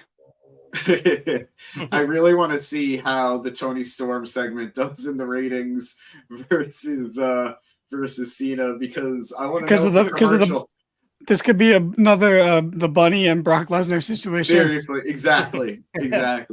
Can't see Cena, can't hear Tony. That's good. Well played, Navarro. Well played. Bravo. Yeah, good stuff. And I just want to. I know we're going to talk about the women's match later, but I think Tony is a big reason a lot of how that women's match played out. Yeah. I think she's the reason things went the way they did. I feel like that makes no sense then. No, but good. We'll get to that later. We'll talk about it. Put a pin in that. Speaking of John Cena, despite the fact we couldn't see him, he was in NXT tonight. He came out, kind of did his usual stick, happy to be here. Very excited. It's an honor for him to be in NXT, I think, for the first time. Yep. He thanked the fans for creating such a great environment down there. And, eventually he mentions Braun Breaker's name. Braun comes out. Yes, this is my favorite part. People didn't come here to see you. They can't. Just real quick. These people didn't come here to see you. They can't. I love how much he's embraced the meme. Greatness. Best line of the night. Yep. Yeah, he's the best. So yeah, Braun came out, talked his shit. Granted, I had a bunch of this on mute. I was trying to go back and forth, but eventually, I apologize for what happened last week with Judgment Day, man. You told me you were good, so I left. Hey, look, bro. Now is not the time, man. We can talk about this later. We can fight John Cena right now. Yo, you can see me? I'm kidding. Yeah. Anyway, Cena tells Braun that his glaring weakness out of all of his attributes is his attitude, and Braun says this is a teachable moment, so he extends his hand and wishes Braun good luck. But Braun sucker punches him, and he tries to hit a spear, but he misses. And then Cena went up, tried to get him up for the AA, but Braun was able to get off his shoulders and escape. So, Chad, I don't think there's anything super groundbreaking here, but, putting Braun with Cena, big rope for Braun, and, we set up for the match later on in the night. Yeah, it was nothing groundbreaking. However, Braun Breaker is just being the best version of himself that he can be. I look at him now and almost don't understand why they wanted him to be a face at any point in time in the company. Like, he looks like he doesn't give a fuck. He acts like he doesn't give a fuck, and it works. This is the shtick that he should have had from the beginning to now. Even if he was NXT champion twice, it doesn't matter. They should have always been doing this. He's a bully, and I like it. It's working. Yeah, from what I've seen from his heel work, I'm surprised JL hasn't hopped in yet. He's been doing better as a heel. People liked him as a face. He was fine, but you kind of need. I think a lot of times people can end up building characters out and fleshing them out better as heels because you don't really have any restrictions on what you can say. Yep, I saw that as well. He was on both shows almost at the same time. You have a lot less restrictions as what you can say to your opponent or to the crowd or whatever, and it kind of, I think, allows you to expand on your character a bit more. So, James, what were your thoughts on this interaction? I was kind of hoping for that classic Cena burn or classic Cena, fine speech, but You mean the one thing that's almost universally agreed that John Cena is bad at, which is, burying his opponents with his promo and attacking their credibility from a standpoint which they have no defense against, because he gets the privilege of speaking from in and out of kayfabe with no repercussions whatsoever. Exactly. You wanted him to do that. Yes. You wanted him to do the thing that ruined. I mean, granted, I was for it because the guy sucks, but the thing that ruined Austin Theory, the thing that's set people back time and time again. Nobody ever said this about The Rock. That's all I'm saying. Nobody ever said it about The Rock. The Rock, the Rock wasn't a blue-eyed goody two-shoes babyface. And that's fine, but it doesn't matter about the burial then. Who cares? Who cares if it's like a heel burying you, or like when The Miz was a heel and he buried Enzo Amore, he was still a heel who buried Enzo Amore. Enzo still looked like a fucking jabroni, so who cares who's doing it? But I'm also of the belief that there are people who survive it and come out looking better, a la Kevin Owens. So sometimes it's a sink or swim thing. But I would have liked to hear what Cena actually had to say about him, but I think Breakker looked good here. He's way too tan, though. The dude was very distracting with how tan he was. It was very unsettling. Maybe borrowed some from the Young Bucks. Or MJF. Yep. Ugh. But yeah, otherwise it was a fine segment, and I love that they were actually singing Cena's song as opposed to the Cena sucks. By the way, I gotta call out the one guy who was saying Cena sucks. Yeah, I was gonna call him out. And I'm not mad that he did it. But John was just like, I appreciate you because honesty is important or something. I don't know. I'm paraphrasing. But that guy was not being honest. Because when Cena acknowledged him, he was super honored. He was giving Cena props for acknowledging him. So it had nothing to do about being honest. It had 100% to do about being counter. And we don't like that here. Nah, he just was happy that he got acknowledged. Yeah, but no, he very clearly appreciated Cena acknowledging him, which means he doesn't dislike Cena, which means he doesn't think Cena sucks. So that means he wasn't being honest, which is what Cena applauded him for being. Man, you sound like such a fanboy right now. Holy shit. Gladly. There may or may not be a meme about me on our Instagram page. I can't prove it. You cannot prove it. You cannot prove that meme originally featured a different picture. And I will say that I agree with Producer Boy, and I agree with that fan. Cena still sucks. But I can say it was nice to see him.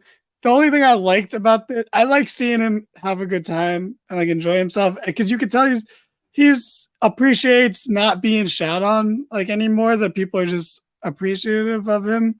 So that's nice to see. It doesn't undo 2010 through 2014.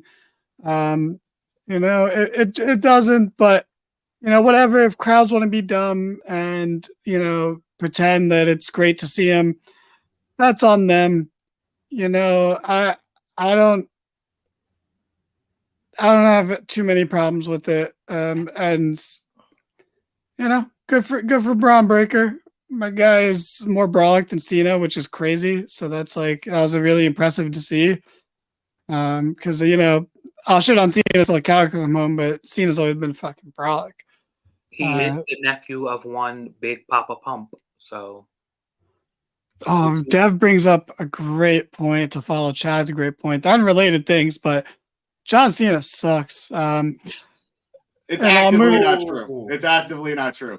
What's funny though is he's definitely already had a lot of better roles than The Rock.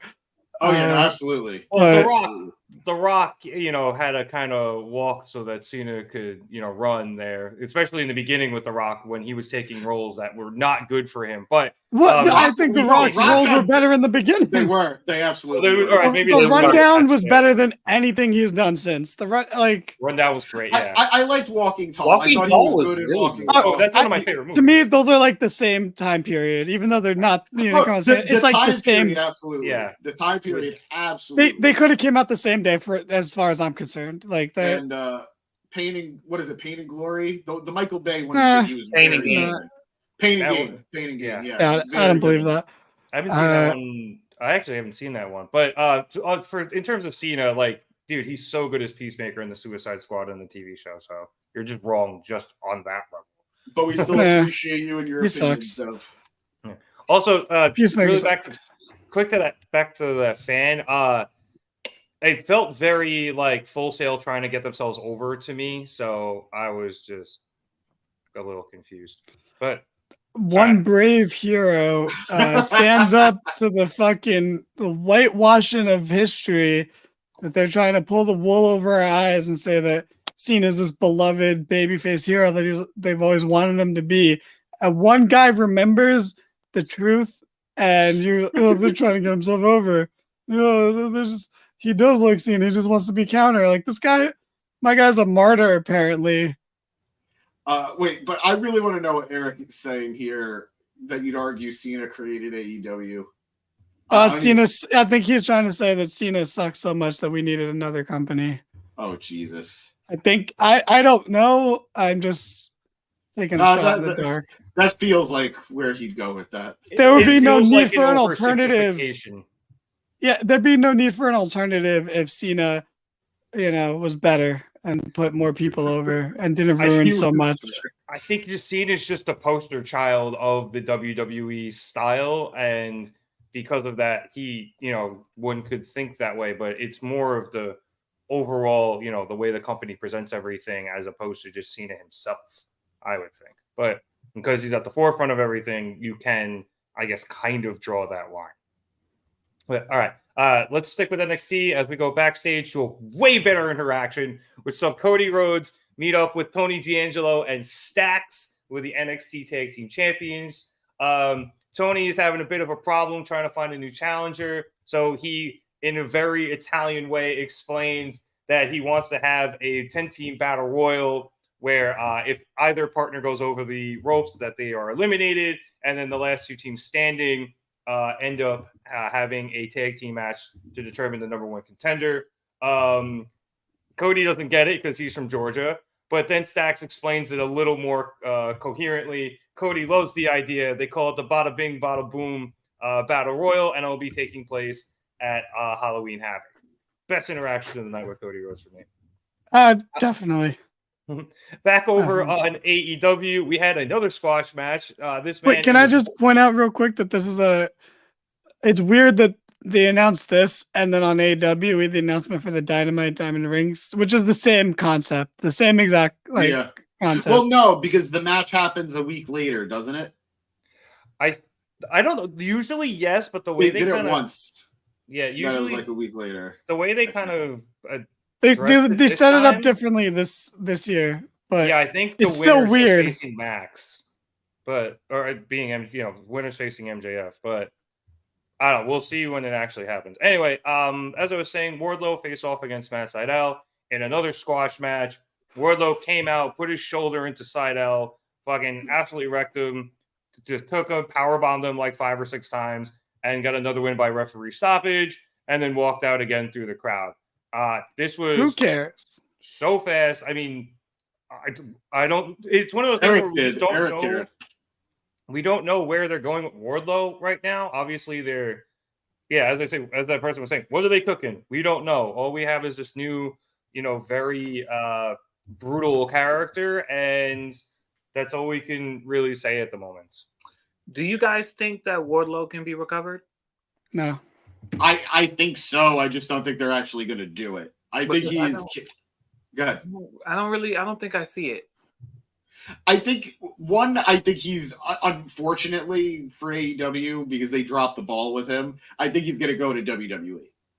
I think he's more of a lock for WWE than Ricky Starks is. And I think Ricky Starks is a pretty darn big lock for WWE. I think he has all the potential to do a nice recovery, but they're not going to do it. What they're doing right now is literally what he did in the first place. They're just recreating it. And there's probably going to be a twist with it, But it's the same thing that we got started with him. He comes in, he power bombs people, he wins, we're done. The only difference is now he's angry and he's leaving through the crowd or just disappointed in some way.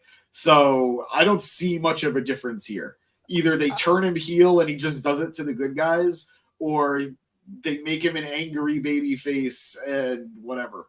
He's been. I feel the opposite. I feel the opposite of James. Well, it's not going to work. He can't be recovered.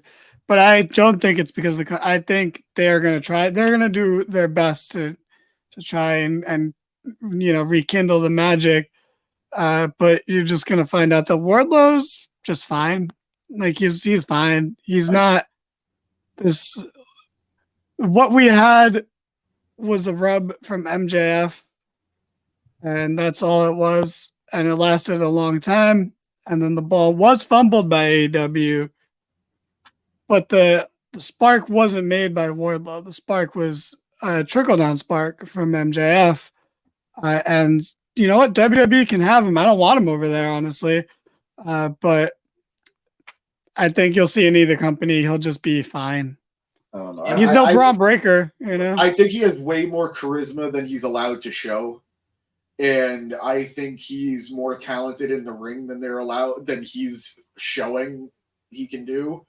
And I also think that the crowd was into him way after MJF too. Like way after MJF.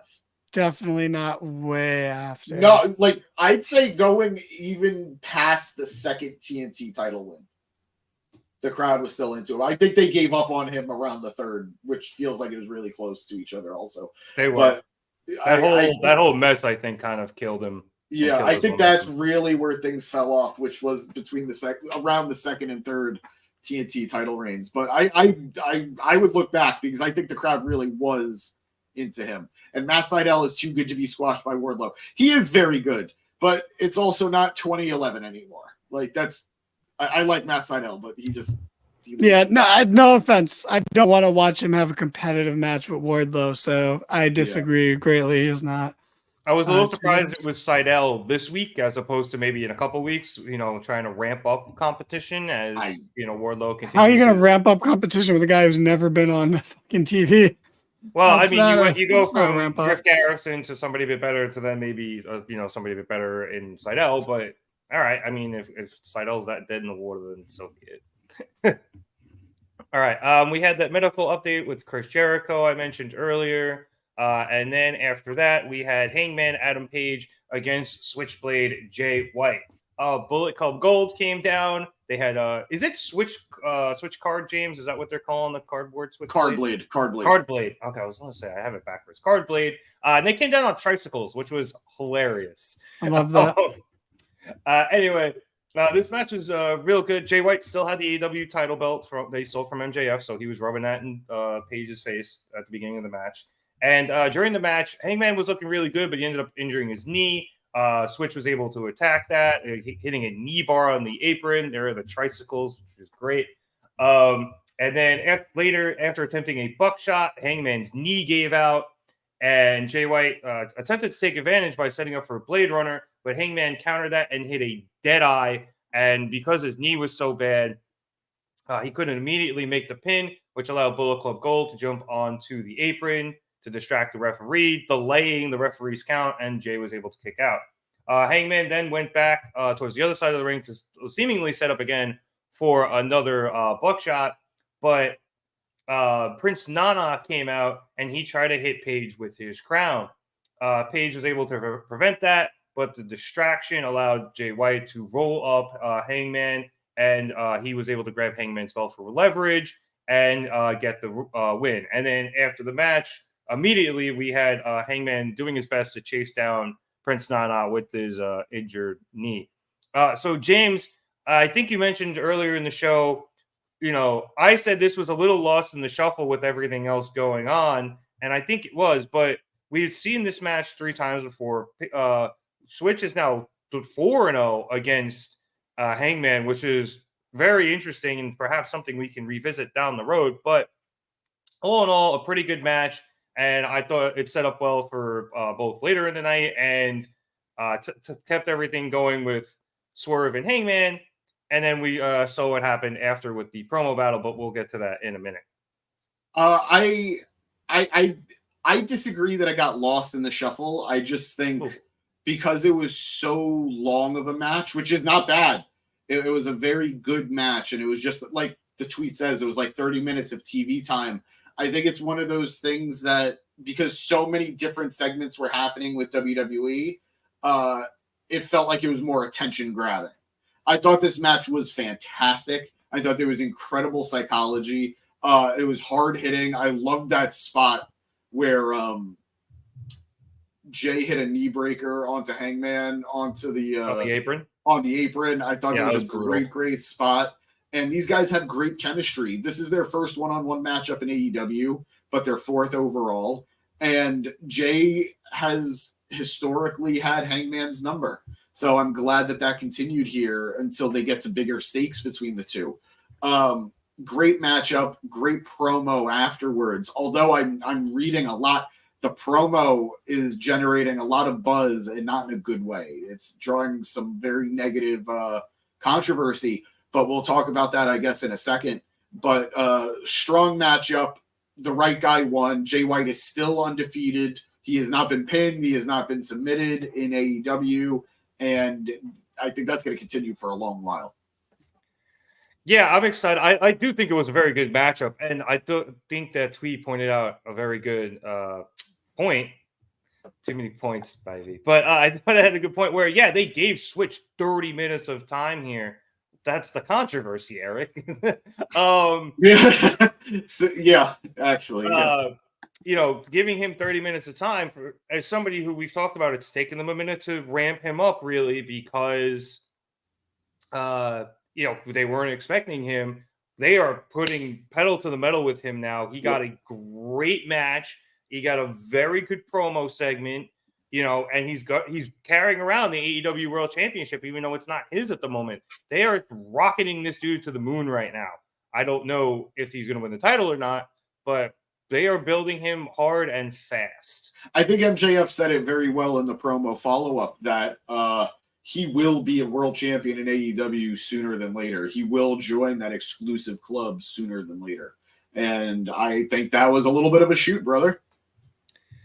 Yeah, I mean, he will at some point. Whether or not it's at Full Gear, we'll see. Chad, I don't know how much of Jay you've seen since he's joined AEW, but I was wondering if you had any thoughts on, them pushing him towards the main title, or at least a shot at it.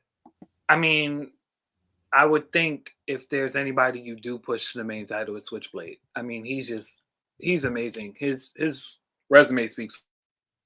No problem with them shooting him to the moon. Yep. Yeah, and I fully agree with that. His resume is great. I also I think there's one last thing on the match. These guys being Hangman and Switchblade are a lot different people than the last time they faced one-on-one. Even the last time they faced, in that four-way match at Forbidden Door 1.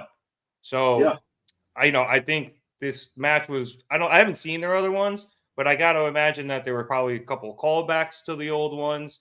And, their rivalry, even though it's one-sided at the moment, continues to grow. And, they're just getting better and better as both in-ring performers and as their star increases. So I thought this was a good matchup. And like I said, I think it lends itself to revisiting down the road.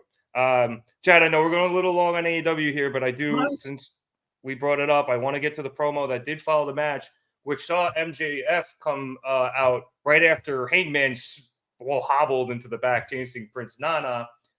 He was demanding that Jay White return to Triple B. Jay responded that nobody wants to hear from Max anymore. He actually initially said that he didn't hear him, and he's like, "No, I'm kidding. Nobody wants to hear from you anymore." I think he was out of breath, and then he caught it, and he was like, "Okay, all right." But he was like, "The crowd wants to hear from me." And then shortly after he started speaking, there was a "shut the fuck up" chant, and then he decided he didn't want to talk to the crowd anymore.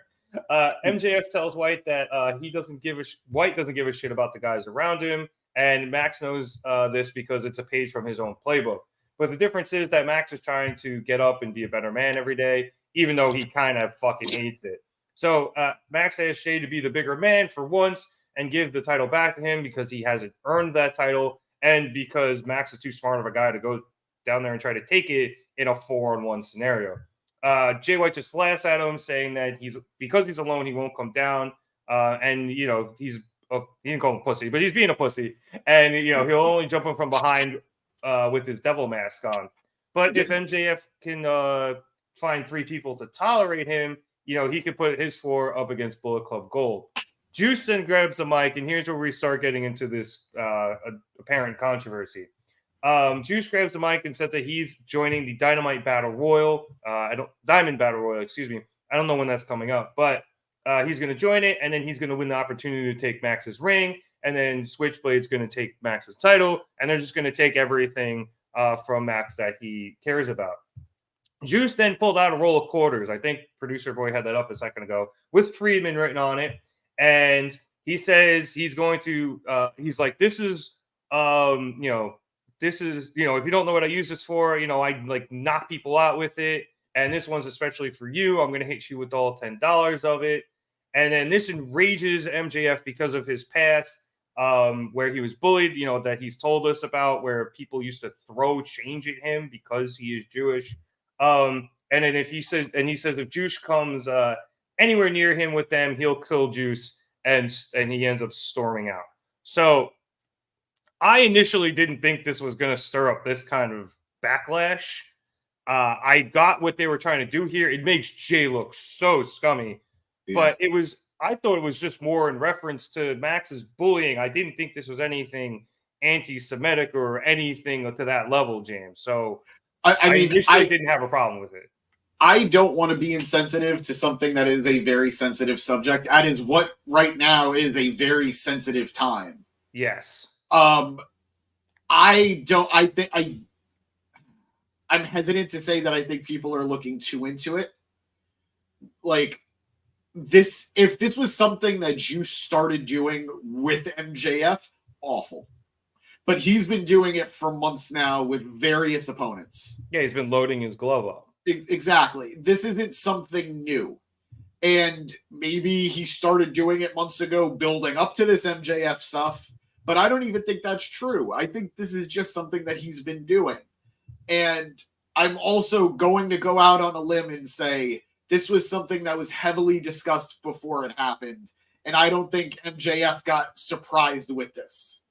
I'm going to go out on a limb and say MJF gave the okay for this. Oh, yeah, there's no way they just did it and didn't ask him. So if the performer who shared very personal and private stories is okay with this, I think we are allowed to say, let's go with how he feels, as opposed to what other people are saying we should feel about it. I thought this was a very good segment. I understand people saying the timing is unfortunate, which it probably is. Anti-Semitism predates all wrestling.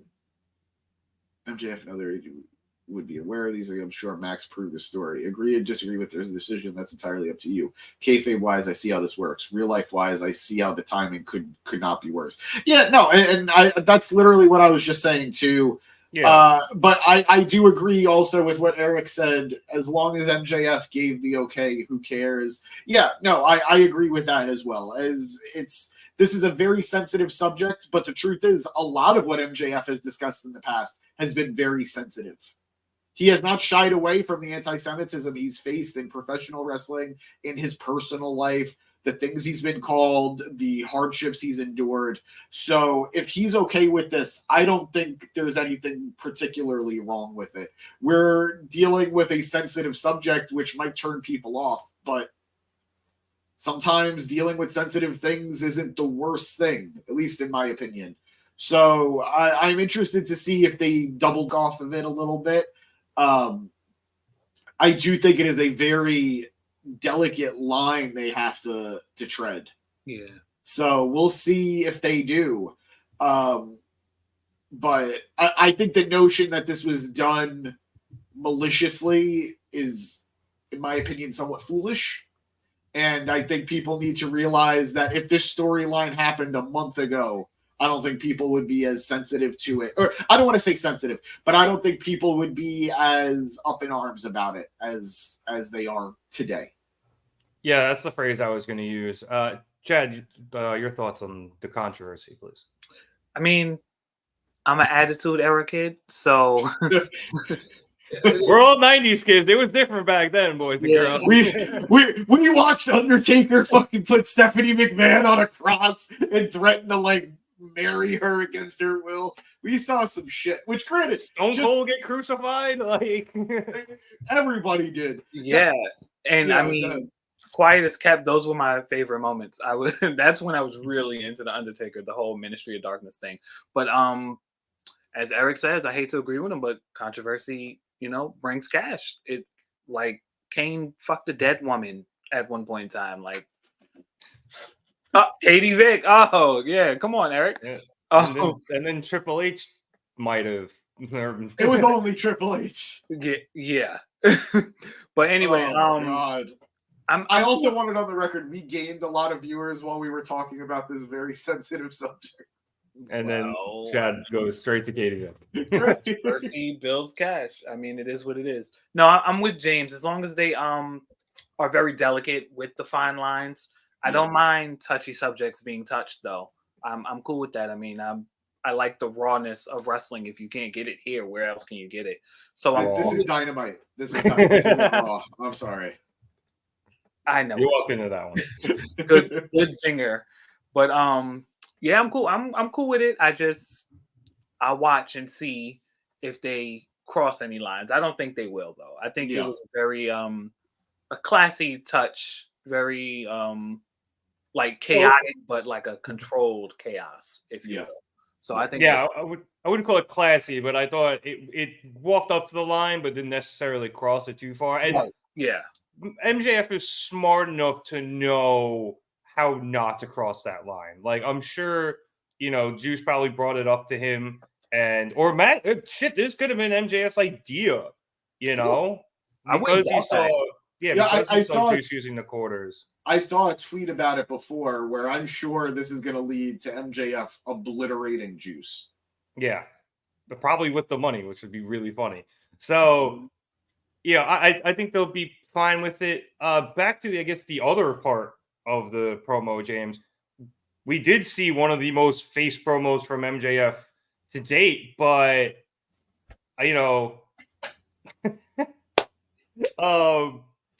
it did look like that Bullet Club Gold was not taking him seriously, especially because he wouldn't come down to attempt to physically take the title. But I mean, we saw Juice literally rolling on the floor laughing. Jay was just ignoring him essentially, and the Ass Boys just laughing at him too. So I thought it was an interesting dynamic where we see MJF being that face and cutting that face promo. And then we see the heels just not give a shit. And granted, I think all that was was a step up in quality from last week. Oh, I agree too, which is ironic considering people were complaining about last week too. Isn't it ironic? Don't you think? She is the voice of God. Anyway, no, she's God. That's true. Metatron is the voice of God. You're right. What were we? What was the exact question? I was going to say I found it interesting where we had MJF cut this very face promo, and then Bullet Club just literally laughing at him the entire time. I think MJF has proven time and again that he is one of the most versatile mic workers they have, or I think I've almost ever seen in professional wrestling. He could cut the traditional heel promo. He could cut the sympathetic heel promo. He could cut the devious but not catchphrasey heel promo. He could cut the typical babyface promo. He could cut the Rock babyface promo. Mm-hmm. He could do so many different things, and they all work, in my opinion. I think they can all work, and he's successful with all of them. This one was, it felt like not a twist on the sympathetic CM Punk promo he cut when he was a heel going against Punk and talked about everything he faced, but it did feel like that reverse version of it. Like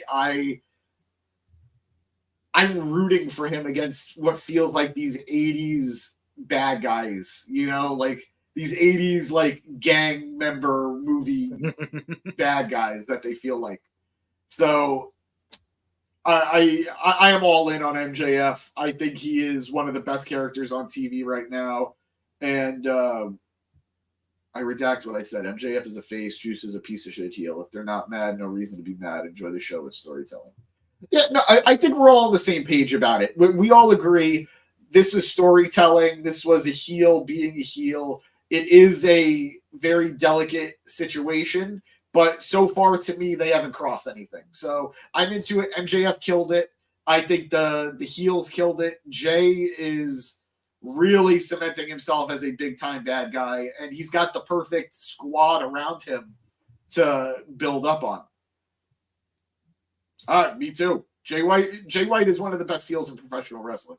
Period. I feel like he's only been a heel, so as far as I know, he was briefly babyface at like 2 points when he was a young lion, and kind of when he was with Chaos. But even when he was with Chaos, he told Okada, "I'm turning on you, and I'm going to take that title." So. Oh, at least he's an honest man. Yep. All right, let's head back over to NXT. We had a quick, it was a little more than quick, but we had a backstage interview with Baron Corbin where I think he was bitching about Dragunov giving out, title shots all willy-nilly and he wasn't getting one. Yeah, and then what he's doing. and then we had said title shot where we saw Ilya Dragunov face off against Dirty Dominic Mysterio for the NXT Championship with LA Knight. Yeah.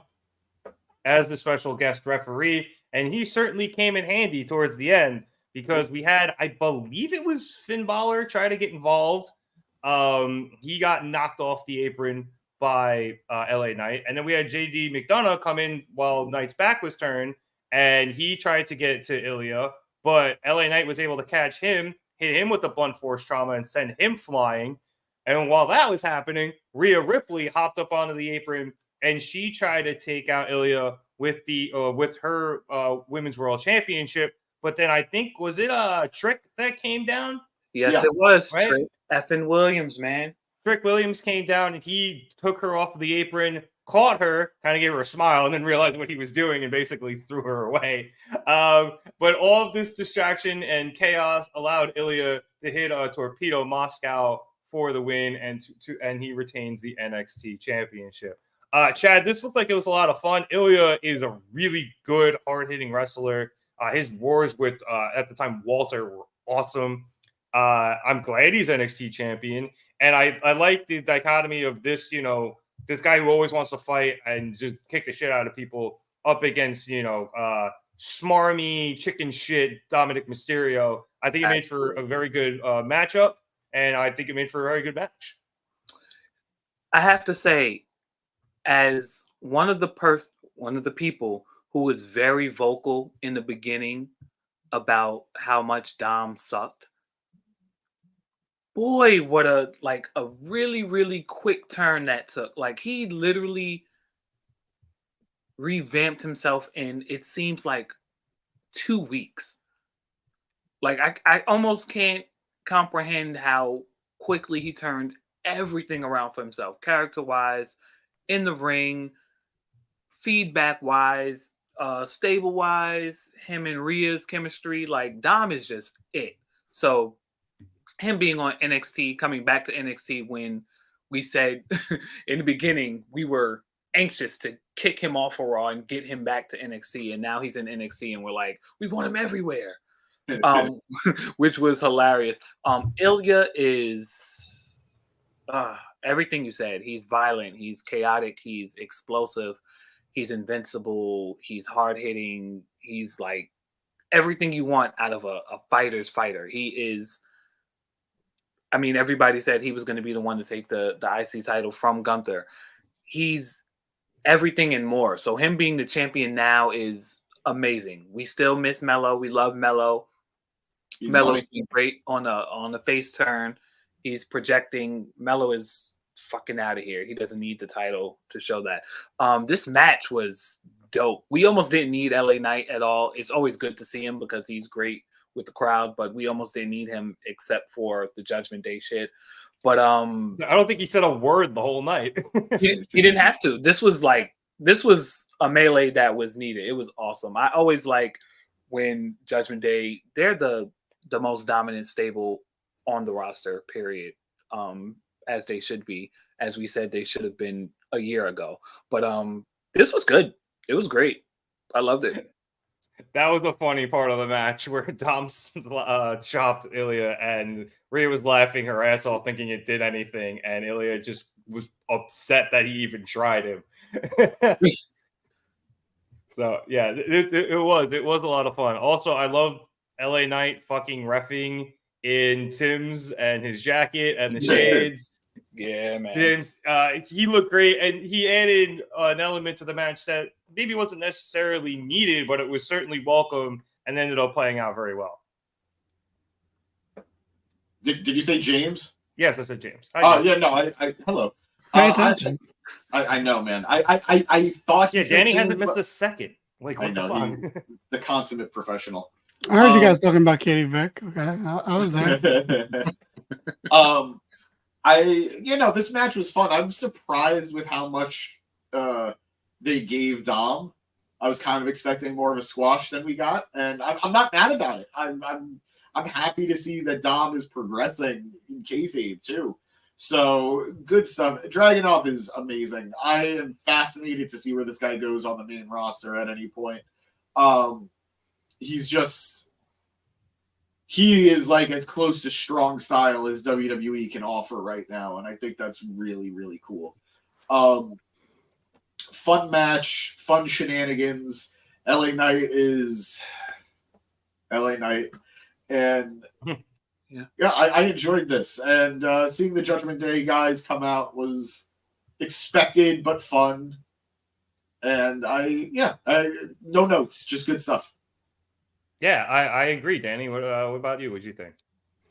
Yeah, great stuff. A rare occasion of it being fine to do a champion versus champion match when one of your champions is Dom. one of your champions is Dom. It's okay to beat him, and that's okay. The only pushback I'll have on anything that you guys said is just Chad's specific use of the word quick when describing Dom's turnaround, because it was not quick. I think the word you're looking for is how sharp or how drastic the turnaround was. Yeah, because it was not a quick thing, but it was a drastic thing when it finally happened. Yeah. There was a lot of bad Dom before it turned around, and then it was And just now we have it's like Dom. not. I don't even remember that Dom. You know, like it feels like almost a lifetime ago. What the fuck are we looking at? What is on the screen? I don't know. That person truly believes that because LA Knight and Solo Sikoa were added to NXT, that it was a clearly one-sided night. Also, I'm pretty sure that's Shaq and Kevin Hart from their TV show. The Hollywood Husbands or whatever. Yeah, Great show, by the way. Amazing show. Yeah, and it's just, I mean, sure, but it's just weird how it's weird how offended by that James was. I wasn't offended. I was just really caught off guard. Yeah. Also, I forgot to mention at the end of the match, we actually saw Baron Corbin come out, and he was going to confront Ilya after the match. But before that can happen, Ilya is taken down from behind by Dominic Dijak, who says the championship is his, and he beat Baron Corbin to it. So I think we're going to line up for a match between those guys first, and then probably the winner ends up facing Dragunov later. Next week we're getting the triple threat. Yeah. Or we can get that because I missed it. Next week there's a triple threat between Corbin, Dijak, and the winner of Dijak, excuse me. And the winner of Mello and Braun. Cool. That sounds like a good match. Sticking with NXT, we went backstage. We had John Cena and Carmelo Hayes there. They were talking, Hayes apologizing for what Braun did. And Cena's like, don't worry about it. Trick then shows up and Mello apologizes for him because he left and didn't help with the Judgment Day last week, and Trick's like, dude, it's cool. Cena's here. Cena's like, as we saw earlier, you guys can see me, and then anyway, everything's about getting back the titles for each other, and then Cena says that's good, and then Mello leaves, and then Trick pulls Cena aside and asks him when he knew it was his time, and then Cena tells him it's time they had a talk. So maybe setting up something there. But Danny and Chad, I know you guys have been watching more than we have when it comes to NXT. I know that they've sort of not split, but they're not the unit that they were, Trick and Carmelo. Are they turning one of them heel? Because it is Trick. Because I thought Mello I remember seeing an image after Trick won the North American title, and then Mello lost it, that he looked like, I want to take at least that's what the picture was sort of painting an image. Yeah, he hugged him and patted him. Like, he hugged him, but he had his hand on the title, like, while I was hugging him. But I think everything else they've done is pointed towards it being Trick. That's kind of questioned, like, or, you know, they've been very, like, respectful about it, but I think it's leaning towards Trick still. Okay. If it is Mello, it's for the swerve, but like the story they're telling, it's appear to be Trick. Yeah, it's not Mello. Mello just got off a heel turn and turned face the last like 4 or 5 months, so I definitely think it's Trick. And he just got the rub from Cena too. Yeah, it's very subtle. Like it's almost a Trick eclipsing Mello kind of thing, and then I think from there the turmoil will set in. I think Mello is pretty main roster bound. Like, oh yeah, absolutely, like super soon. So maybe this perfect timing on that question. Oh yeah, so yeah, maybe they're doing this to give Trick all the rubs he can get so that he can be main event worthy when Mello leaves. Gotcha. Yeah, that makes sense. Yeah. Thank you both. You're welcome. I love Trick. I love Mello, of course. Yeah. But Trick, I was not fond of in the beginning, and I really thought he was just going to be like just a really cringy henchman. But he's really stepped his shit up to the point where now I'm also yelling "whoop that Trick" when he comes out. So I'm so glad we have that going for him. I love that. Also, Hustle and Flow is an amazing movie. So yeah. Yep. The Royal Rumble will definitely have. I think there's a very good shot. Maybe all three of them. Hayes, Breaker, and Trick, depending on what they want to do. This one can be really, really good if done correctly. Yep. All right. We had after that, stick with NXT just for a bit because we went so long with the AEW there. We had Jade Cargill arrive, as we talked about earlier. We also saw something from, NXT Anonymous or whoever that spy is backstage. We saw Paul Heyman talking to somebody who turned out to be Ava, talking to them about the bloodline. So that was interesting. And then we had backstage interaction with Cody Rhodes and Baron Corbin. And that set up the aforementioned triple threat that James said before. And then we had a match in the NXT Women's Breakout Tournament, which saw Lola Vice defeat Danny Palmer. Obviously, because it's a breakout tournament, Chad, I don't know either of these people are. Right. looked like a decent enough match, but I didn't really catch too much of it. It was a fun little match. I mean, I think it did what it was supposed to do. Everybody knew that Lola Vice was new, and they teamed her up with Elektra Lopez to kind of give her a brush so that she can move up. Danny Palmer is actually quite the athlete, so I'm looking forward to seeing what she'll do. But yeah, this was pretty obvious. I mean, Lola Vice has the look, so I kind of knew she was going to win and go over. All right. Fair play.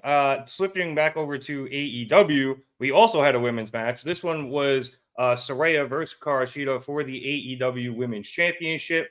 Ruby Soho was actually banned from ringside, but that didn't go very well because she dressed up as a production assistant. James, are you reading the I'm so confused. Like, this person is being like derogatory towards both sides. Like, I think we're just rats. and 2 former world champions. But the idea is that the PC rats are better wrestlers than the world champions. Either way, you're very dumb tweet. I think this person just sucks. No. Anyway, as I was saying, Ruby Soho was banned from ringside, but that didn't go very well because she was dressed up like a production assistant until she tried to interfere and attempted to spray Shida with the spray paint. However, Shida was able to turn that on Ruby and sprayed Ruby with the spray paint. And then Toni Storm came down with her shoe and just kicked the shit out of Ruby and chased her to the back. Then later in the match, Shida was able to hit a German suplex on the apron, and then a Falcon Arrow from the apron to the outside, and a running knee back in the ring, but Saraya was able to kick out. Shida then went up top, but Saraya was able to catch her with a kick and a nightcap, but Shida kicked out herself.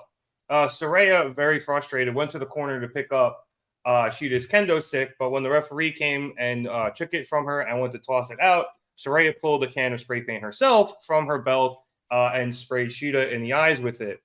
She then hit another nightcap, and again, Shida was able to kick out. Shida then, pretty much blinded, hit a Falcon Arrow and rolled up Saraya, but Saraya was able to shift the weight and get a roll-up of her own. Shida leaned back again and shifted the weight a third time and was able to keep Saraya down for the 3 count. And I'm happy. I'm a huge Shida fan. I'm happy, but this is a very, very surprising World Championship win for Shida, in my opinion. She wins it, James, for a record 3rd time.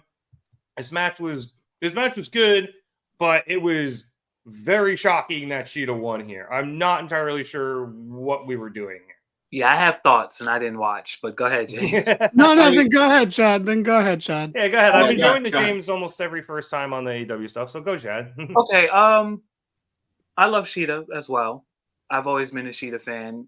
Congratulations. Shout out to the 3rd win. No one has ever had it 3 times, right? No, she was the first. Okay, yeah. Awesome. No, did Toni Storm had it twice? Twice. Yeah, Yeah. Toni Storm had it Okay, twice. cool. She should absolutely have it around now, while she has the best gimmick of whatever.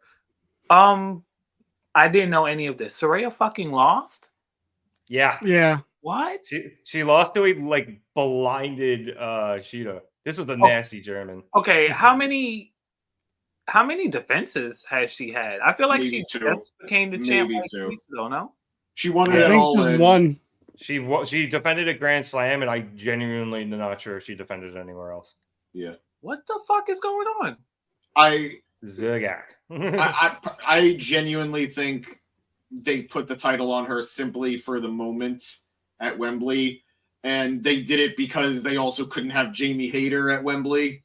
So there was not that there was no thought about what came next. They just didn't care. They cared about that one moment. They cared about Grand Slam, having her be champion at Grand Slam, but she was barely on TV as champion. Even less so than before she won the title. I feel like she was on TV less than before. So I really think they cared about the moment. They knew this wasn't going to be a long title reign. They're doing with Saraya what we said they should have done with Bryan with the title. Just put it on him for a quick transitional reign and then get it all into who you want to. The only weird thing here is that Shida's the one who took the title off of her.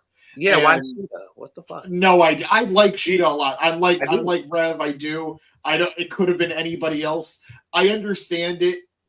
I said it earlier, and I don't necessarily agree, but I think I understand the logic. They want what's her name, Toni. They want Toni to continue to feud with Saraya and with Ruby, but they don't want to put the title back on Toni so soon. Yeah. So, but which is weird because they put the title on Shida again so soon. But I think they want to go a little bit before putting the title back on Toni. So this way she could feud with Saraya and with Ruby without losing. She's going to win the feud, but not win the title. And then she gets back to the title sooner or later. I think that's the logic behind it. Whether or not I agree with it, whether or not anybody agrees with it, or it's a good idea, I don't know. But I think that's what the thought process was. So you think Tony's taking it from Shida? I know. I think someone else is going to. I think Tony's like 2 or 3 champions down. It's not going to be rude. How much are we gonna hot potato this fucking title? This was fucking garbage, bro. And like the title change. The match I Yeah. thought was good. Yeah, No, the match was fine. good. Yeah, the match was fine. Yeah. the match, like, and I disagree with these fucking like really trolly tweets that producer boy is pulling up. Like, there's Soraya's title reign was fine. Like, the only thing wrong with it is that it's over now for some reason when it shouldn't be. Like, it's okay that she wasn't on TV all the time because MJF wasn't on TV all the time when he was the heel with the title. Brock Lesnar's not on TV all the time when he's the champ. And like, you know, I'm not saying she's on their level. I'm just saying there's proof that this shit works. Like, what is this? Like this was. That's still a bump. That's like this is like I don't this is understand some what weird you're like cherry This picking. is just straight up haterade. And no pun intended. But anyway, fucking, and also, yeah, God forbid the person who had to retire because of a neck injury. Be Takes a it little easy on a careful with the buck. Yeah. spot. It's just Saraya hate. Holy shit. Yeah, I mean, like that's so weird. No, go ahead. I didn't need Saraya to be champion. I'm glad that she was. I am glad that Saraya, AEW could say Saraya is a former women's champion. I'm glad Saraya got to have that moment at Wembley. I'm really glad that she did.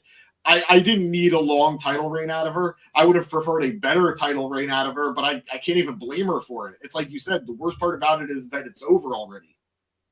So Yeah, I don't know what they were doing here, but this turned out to be a dud. But again, and I've said this before, and I stand by it. There are certain title reigns. I think title reigns are defined by one of three things: the chase, the moment, and then the reign itself. And sometimes you have really shitty reigns, but epic wins, or really shitty reigns, but amazing chases. So I think this is going to be defined by. I think this is going to be defined by the moment. And I guess that's fine. Let's see if she ever gets another title reign. I weirdly don't think she will, but she could. I mean, I don't think she will either, but the way the title's fucking hot potato, she could probably win it 3 more times before like next year's over. But I only brought up what Eric said. I wanted to address a couple of his things. So I agree with some of it, disagree with some of it. I think Tony is getting as much as he's investing. That's the thing. Tony's not investing anything. So like you can't say he's not getting his return when the guy's not putting any fucking effort into the whole division.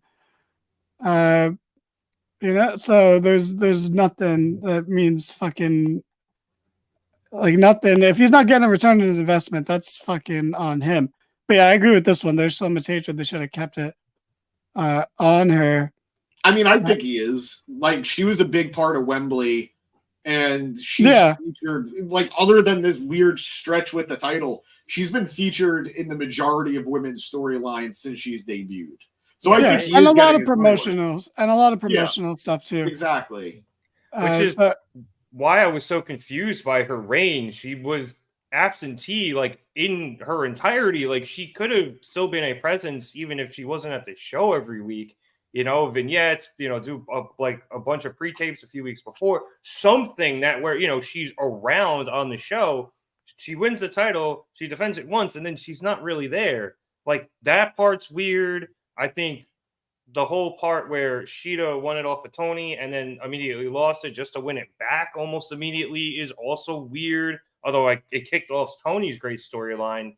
You could have went about that possibly in a different way.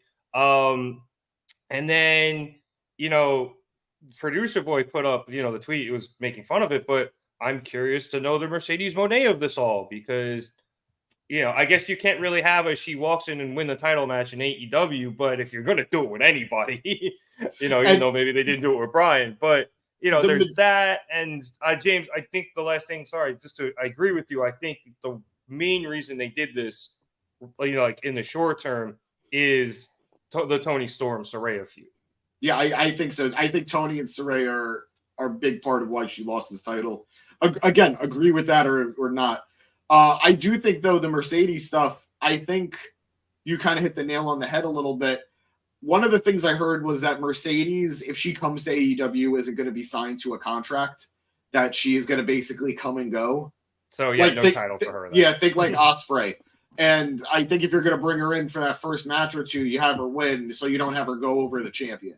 Right. Okay. So then you can do the Saraya match right off the bat. Then yeah, So, and you honestly you could have done that even with her as champion, but I guess then you're probably having your champion lose, which doesn't look which is great. never good. It's never good. But I mean, when they did it with I don't remember if Kenny was still champion, but when Kenny and Brian faced, they wrestled to a draw. Kenny was champion, but it went to a draw. Yeah, which still protects you better than losing. Yeah, and that was non-title, and Brian said as much. He's like, I know I can't just walk in here and take a shot at the title. But I don't know if you want to run that back, with these two women, just for the sake of variety. So there's so many just different open ends here with this. A lot of loose threads where I'm confused. I'm happy because again, Sheeta won the title back, and I really want to see what she can do with the title in front of crowds because that's why I was happy last time she won it, and hopefully she gets a elongated shot at that now. But I think there is. I'm hoping. I think she gets a 3-month reign. I think she gets a 3-month reign, and that's it. Yeah, I think she'll get full gear. I mean, getting the 3 months would be impressive at this point, I guess, the trajectory of this title right now. But trying to remember when full gear is. But go ahead, Danny. I'm sorry. November. I think it's November 18th or so. But I think she'll get through that. There's so many just problems, I feel like, with all of this. I don't understand. Keeps showing this anti-Saraya rhetoric that we're all actively really. Yeah, I mean, it's funny to an extent, but is your search bar just say Saraya hate tweets? Like, probably. Yeah, absolutely. I think no matter what, we are heading towards Tony being champion, but that's why it doesn't make sense. Like you could have just had this Saraya feud continue and have Tony beat her. If you're gonna have her reign be short, it might as well end. Sure, you can interrupt me again. I don't want to finish a fucking thought. What do you got to say, no, James? Finish.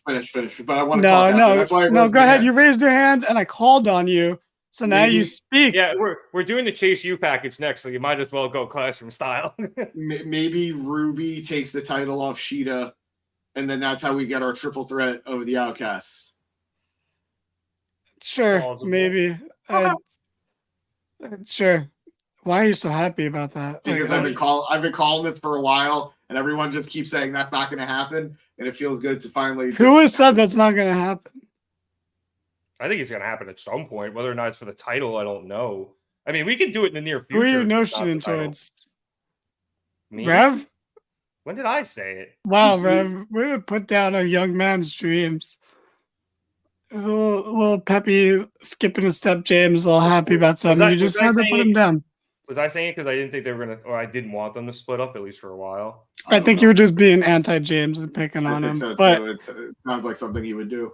And I'm sorry he did that. And you know what? I feel like he's not even going to apologize for it. So I'm just going to go back to saying what I was going to say before. Please. I'm just going to say, fuck you, producer boy. You didn't have to do me like that.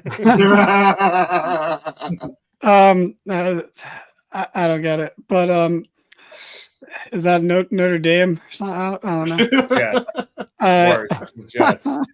So this is it's silly because why wouldn't you have Tony beat Saraya for the title if this eventually is just going to lead to Tony being champion anyway? Why do we have to have another mediocre Sheeta run that to no fault of Sheeta? Not saying it's her fault, but what's the point? What was the point of any of this? What are we doing here? Where's any of this going? Who is Sheeta going to face? Literally, there is nobody credible for her to face.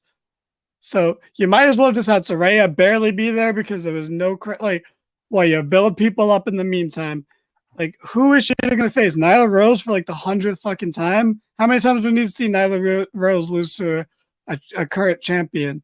You know, who is she going to fight? Marina Shafir? Like, I don't. You're going to get another Anna Jay match and you're going to like it. Yeah, I mean, you're gonna get that. You'll probably get Sky Blue and Willow, and you'll get all a the bunch people of who good keep matches losing and shouldn't be getting title matches. So You'll get a what's the bunch of good point? matches, but yeah, I agree. I agree, but I don't know. Maybe they just wanted the title on somebody who's gonna fucking be there. That doesn't make sense because he barely books the woman anyway. So it made more sense for how Tony books to have it on Saraya. I know. Also, no, look, we have a better fighting champion. Again, no offense to Cheetah, but in Chris Statlander, who is having great matches like whenever she is on TV. So that was a nice contrast between the two champions, which made a lot of sense. But now we have nothing, like literally by having one of your most credible women win the title's losing credibility because there's nowhere to go from here. And like, I would love to be proven wrong. I would love to have egg on my face next week and be like, oh man, they're going in such a interesting direction with this. That's not what's going to happen. What's going to happen is Tony Storm is going to continue to be amazing. And now the title is going to be so far removed from the only good thing they're doing in the division that no one's going to care about it. And it just doesn't make any sense whatsoever. Yeah.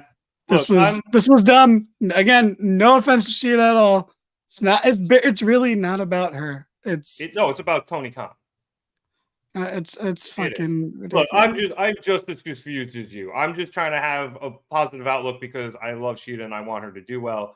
This could be a disaster, and just in terms of what you were saying about it being the same, 8 women that we've seen, over and over again, going, fighting for this title week in and week out.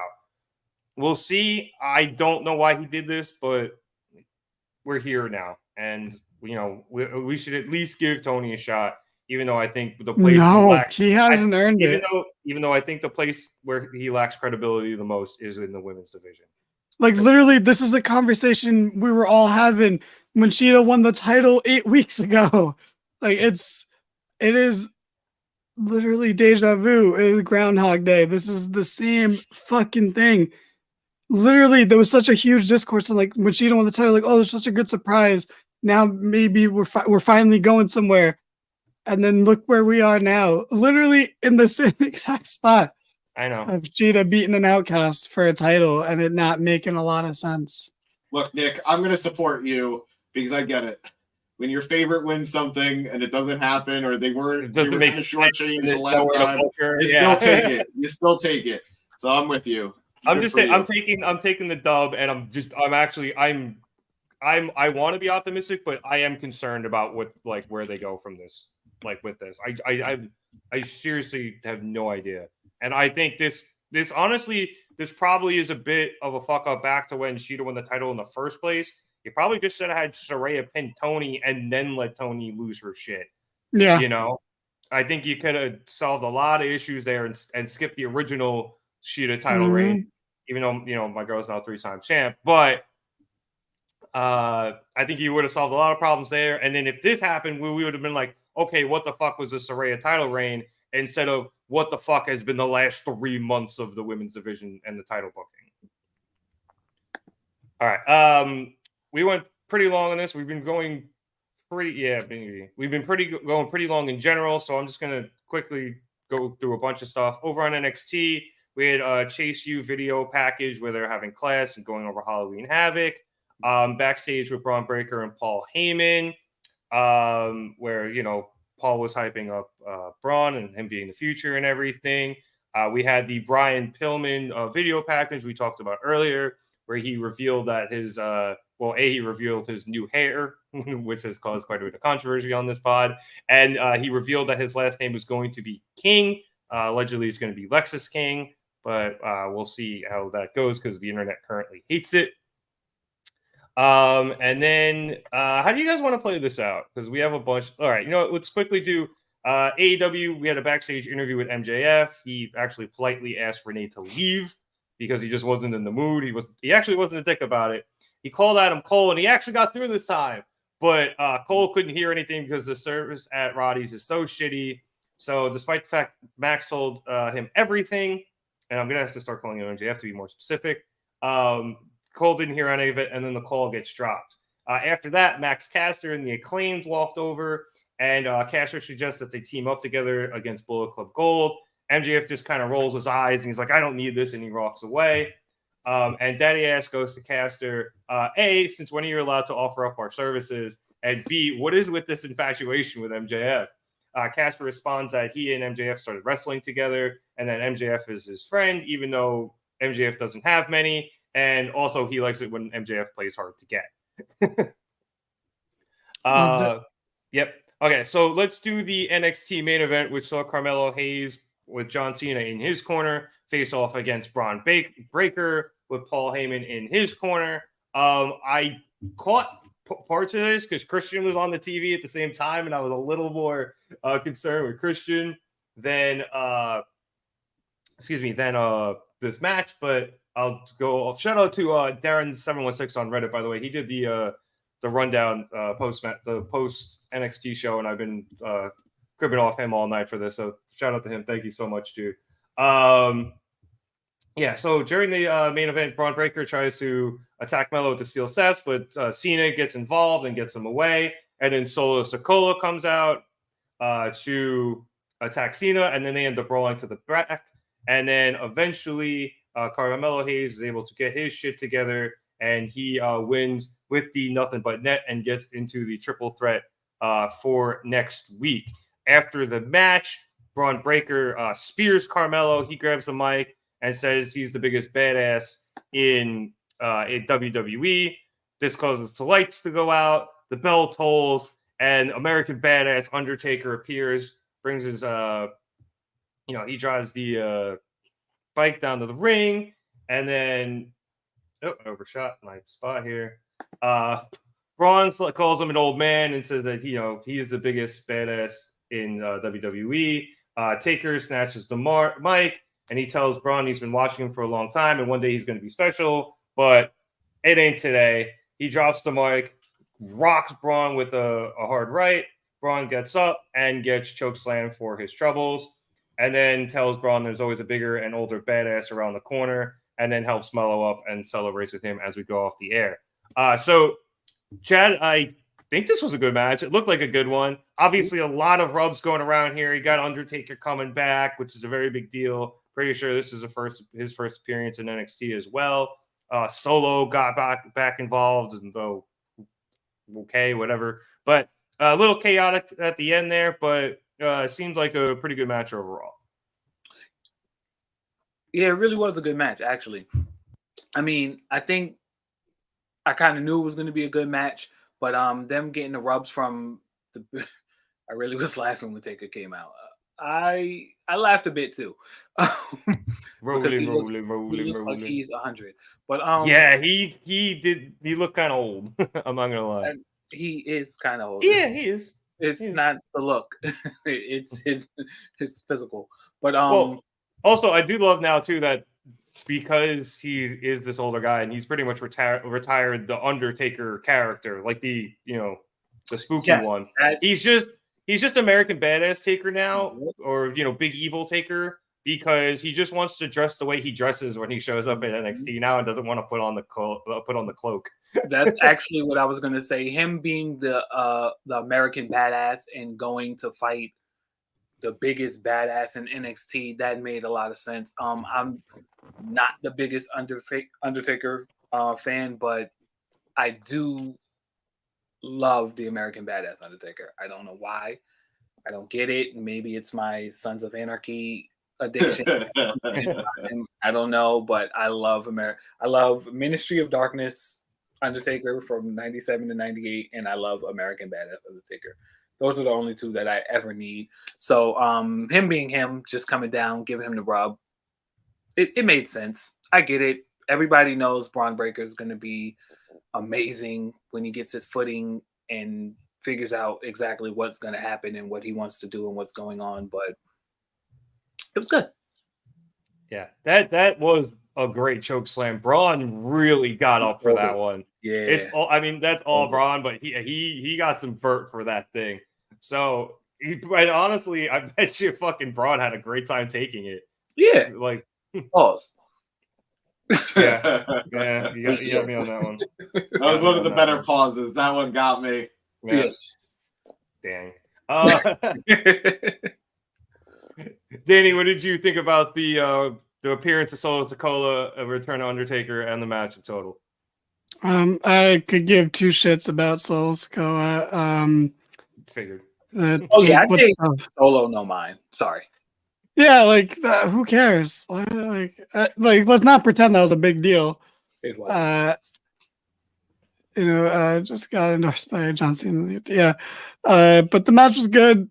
I'm a big fan of what Breaker's doing right now. Carmelo's great.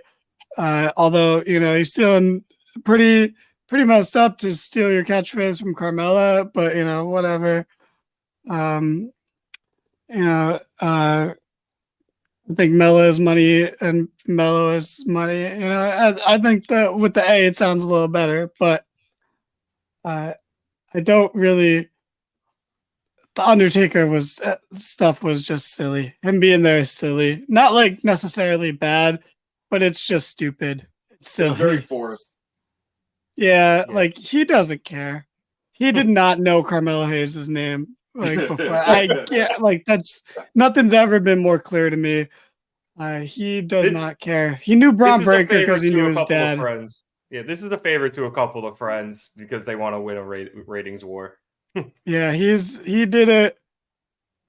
He did it for Vince, who's supposedly not truly in power anymore. But the Undertaker stuff was nonsense. But it's a good endorsement for Mello. Yeah, I bet he did. I bet he actually would have chased someone that looks like Mello down on his bike back in the day. But whatever, Texas, good at Texas, lovely place though. But I mean, I actually did. I did go to Texas once, and I thought it was really nice. But yeah, I enjoy being down there. Yeah, parts of those prairie dogs like right outside my hotel is fantastic. But yeah, other than that, like it is what it is. It was a perfect cap on a stupid, silly, nonsense night of NXT, and I don't mean it as a bad thing, but it was just ridiculous. In no other situation would any of this happened. Like at most, we would have got Cody. Like that's like the very most they would have done on just a random NXT. One person, one Cody, one LA Knight appearance. That's it. But the Taker stuff, ridiculous. But not in a bad way, especially if you're Carmelo Hayes. But whatever, just all nonsense, and that's fine. Yeah, I mean, he got a huge rub from Taker, James, and John Cena. As the tweet producer boy put up said, I mean, he made out like a bandit tonight, and of course he's marking out. There were no two better superstars to put in this position than Breaker and Carmelo. They are the best NXT has to offer right now, on the men's side, I should say. And a lot of Danny hit it on the head. A lot of this was unnecessary. A lot of this was silly, but sometimes that's okay. And is it always sort of a treat still to see Taker? Yeah. Did he look his best? Not really, but like, that's fine. I don't need him to look his best anymore. So if he could still hit a choke slam like that every once in a while, sure, let him hit it. It was a fun match between the two. The Undertaker on NXT. Yeah. Now that's a good tweet. Yeah, that is. I very much enjoyed the main event. I'm looking forward to both of those guys eventually making their way to the main roster and seeing how they interact with the rest of their respective divisions wherever they may end up.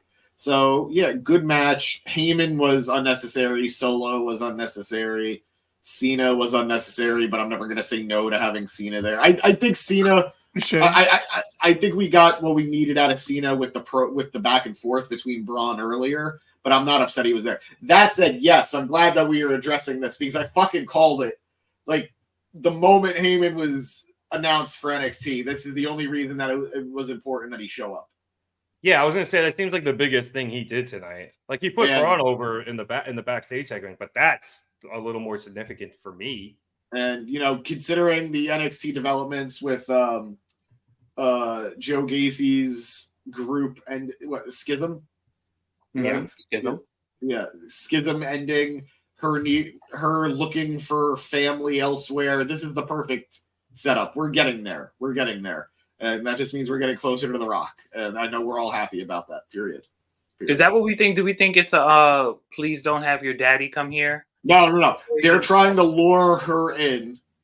Okay. And that's what's going to bring The Rock back. That she is under the sway of Roman. She's so not ready, though. But yeah, no, Yeah. she's very great. She's very great. But if she's only a, like, how do I say it? If she's just a prop for this storyline, it's okay. I don't need her to do much other than be the reason Rock gets involved. That, and she can represent the bloodline in NXT. If they want to do that as well. So she can be the prop and then still kind of have that affiliation, even if she's not always with them. Yeah. Come up. She can show up on the main roster as on an as need basis. So yeah, that works better. Yeah, I think it'll work out. But I did like that. I thought it was nice. Yeah, let's finish strong. All right, we finish with the biggest star on both shows tonight, Christian Cage. He came out before Adam Copeland's match with Luchasaurus. To address a couple of things that Adam said last week. First, he talks about how Copeland said that Luchasaurus and Nick Wayne would leave him, but he says that he didn't try to take a bunch of people, dress them up like it's Halloween, and become their leader. He instead is everyone's father. Hold on 1 second. Rapid fire responses. Who's better, Damian Priest or Luchasaurus? Go. Luchasaurus. What the fuck kind of question is that? How dare you even ask that? What is the point of that?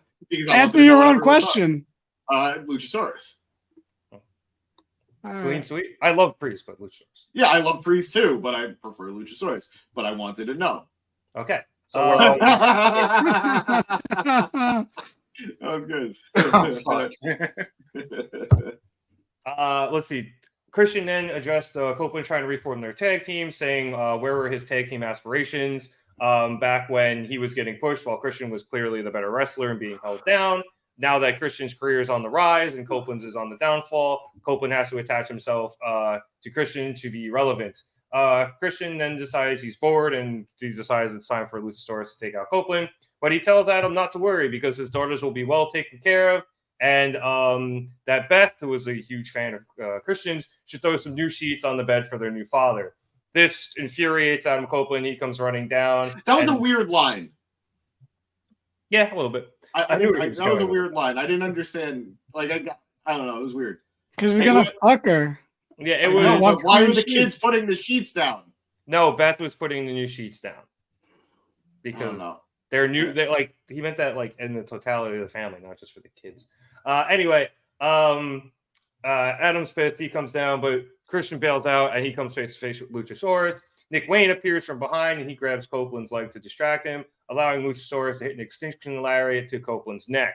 The referee then comes down, and eventually the Rated R Superstar gets back up, and the match starts. And Luchasaurus uses the pre-match shot, take an early advantage. He actually hits a tombstone early that Copeland kicks out of, and he dominates most of the match.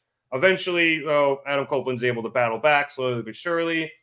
He hits a DDT at one point that does a lot of damage. He hits a superplex that also does a lot of damage. However, after the superplex, Christian comes down from the top of the ramp where he had been watching the match and just starts to distract the ref while Nick Wayne puts a chair in the corner. He propped it up between the two turnbuckles. Copeland then goes running into it after Luchasaurus dodges a spear, and then he gets hit with a choke slam, but Copeland's able to kick out. Copeland then gets Luchasaurus to the outside. He hit a move on the apron to get him to the floor, and then we see this awesome spot where Luchasaurus earlier in the night had moved the steps in an attempt to choke slam Copeland onto them, but he was able to avoid that, and Copeland fake left, went right, used the stairs, propelled himself into Luchasaurus and hit a very, very cool and unique looking spear. Nick Wayne then again jumps on the apron as the men get back inside the ring, and Christian comes in and try to hit Copeland with the title as he's lining up for another spear. But Copeland grabs the title, hits Luchasaurus from behind, tosses the title back to Christian, very a la Eddie Guerrero, and then he takes out Nick Wayne. Luchasaurus turns around thinking it was Christian that hit him with the title, and this distraction allows Copeland to hit a spear and pick up the dub. After the bell, Nick Wayne jumps back into the ring and he attacks Copeland, and eventually is joined by Luchasaurus and then Christian. Bryan Danielson then comes down, having won the TNT title shot, to try to help Copeland. But oh god, Whoa! oh, I was so good. He had a good run. And then Man, well, good night, everyone. That's been real.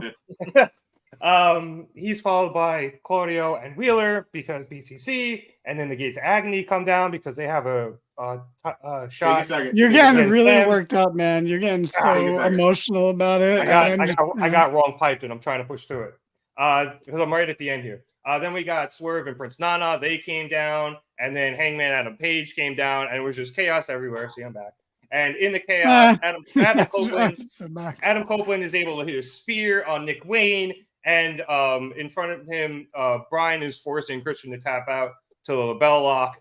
All right, I made it through. Good job, buddy. Very, very WCW ending here with all this chaos and a whole bunch of different feuds intersecting. But James, I thought we had a good promo from Christian. I thought we had an interesting match where we saw Luchasaurus dominate most of it in what was Adam Copeland's debut, but he ended up. I know it's. I'm gonna have to get up and get a drink of water really quick. But we did have Copeland come away with, I think, it was a pretty obvious win. But it was very underdog, and I think it made Luchasaurus look really good. I thought this was very well done. I thought both guys looked great. I have one complaint about the match, and it was commentary actually. I really hope we don't have to deal with this every Edge match. Oh, this could be it. This could be what ends his career. I don't no. I don't want to believe that you signed a guy who you're worried about on a matchly basis. He could be one bump away from being over. I don't want that to be the story. I get they were saving it for some of the bigger spots in the match, but it's his first fucking match. I don't want to think about this could retire him for good. No. Move on from that. Otherwise, the match itself was great. I thought Adam looked great. I think this is his most memorable match for me in a long time. And exactly, Eric. And new record tonight. I've agreed with Eric, and James has agreed with Eric. They don't do it with Sting. Let him have fun, and that's it. Exactly. Well said. So I hope they don't do it too much. I didn't get to really read the tweet, but I was saying it in our private chat. I'd be very interested to see what this means, if he's in any way going to be affiliated with BCC moving forward, or if this is just a temporary thing. But I know Adam has been wanting to interact with Claudio for a while. So this is cool. And it was also kind of cool to see 2/3 of the WrestleMania main event from a couple of years ago in an AEW ring together. And I'm halfway there to my prediction from last week. Brian won the match because of some interference. And now I'm interested to see if he's going to win on Saturday. I wish that match wasn't this Saturday so that they could have a promo segment together. Yeah. I mean, it might happen earlier in the night, but yeah. Could be on Rampage, technically. Nobody will know. Yeah, Zagak. Sorry. Good main event. No, I'm done. Good main event. I thought Danny was going to keep it rolling. I agree. Danny is exhausted. Chad, I guess your quick thoughts. I know you didn't see it. That DDT was really cool. I know you didn't really see this, but I guess your just general thoughts of Adam Copeland being in AEW. We haven't really gotten them from you, and what you've seen out of it so far. Yeah. I don't really. You guys are enthusiastic here. I don't think I've completely digested it yet. Pause. I don't know. I want him to have fun. It's just very weird seeing him somewhere else, I guess, for now. But I mean, his career should go on, and he should do what he wants to do and have as much fun. I just feel like he shouldn't have shit on the WWE the last 2 years the way he did. He could at least put a couple people over if he was leaving. But I don't think that was his fault personally, though. yeah, I mean, no, I mean it was booking as well. But I really, really, really wish he didn't go near Christian at all for a bit. It was too hard too.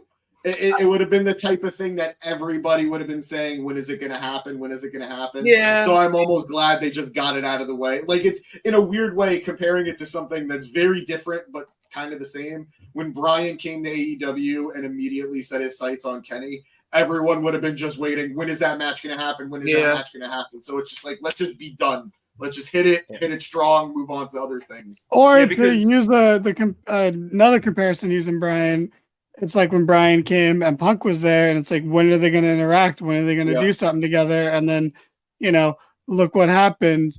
Jungle Boy saw to it that we didn't get that, but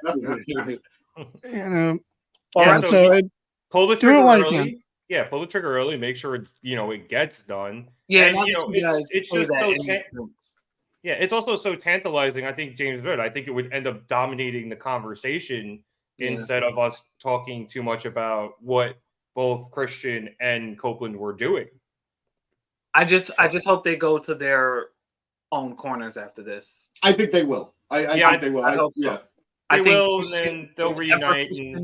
Whenever Christian is at his best, I always feel like Edge is lurking, whether it's to support him, to hinder him, or to just be there. I just feel like every time Christian is firing on every cylinder, Edge's shadow is just always in the mix, and I hate that for him. But yeah, cool. I mean, I kind of agree, but I feel like they've barely interacted over the last 18 years on TV. Like, literally, it was just when Edge was retiring that they interacted on TV. That was like the first time they truly did stuff together since Christian returned. In a major way.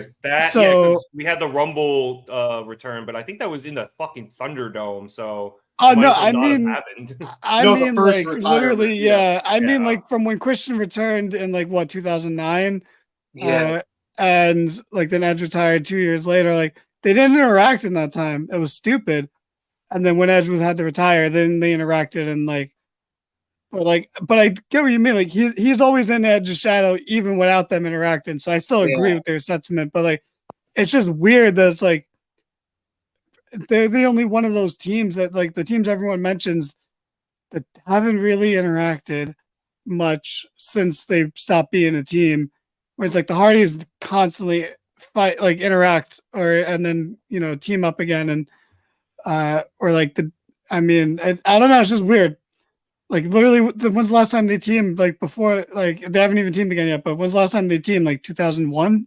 No, they teamed when Edge was right before Edge's retirement. He was teaming with Christian, and then Rio and whoever Del Rio's heavy was at that time. Yeah. I mean, Christian. He said they hadn't really done it properly in 20 years. Yeah, which is true. There wasn't a genuine run in 20 years, but which they have.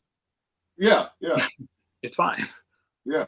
But crazy. The other part of me is like, hey, this is your last leg. You almost died a whole bunch of times. Go have some fucking fun.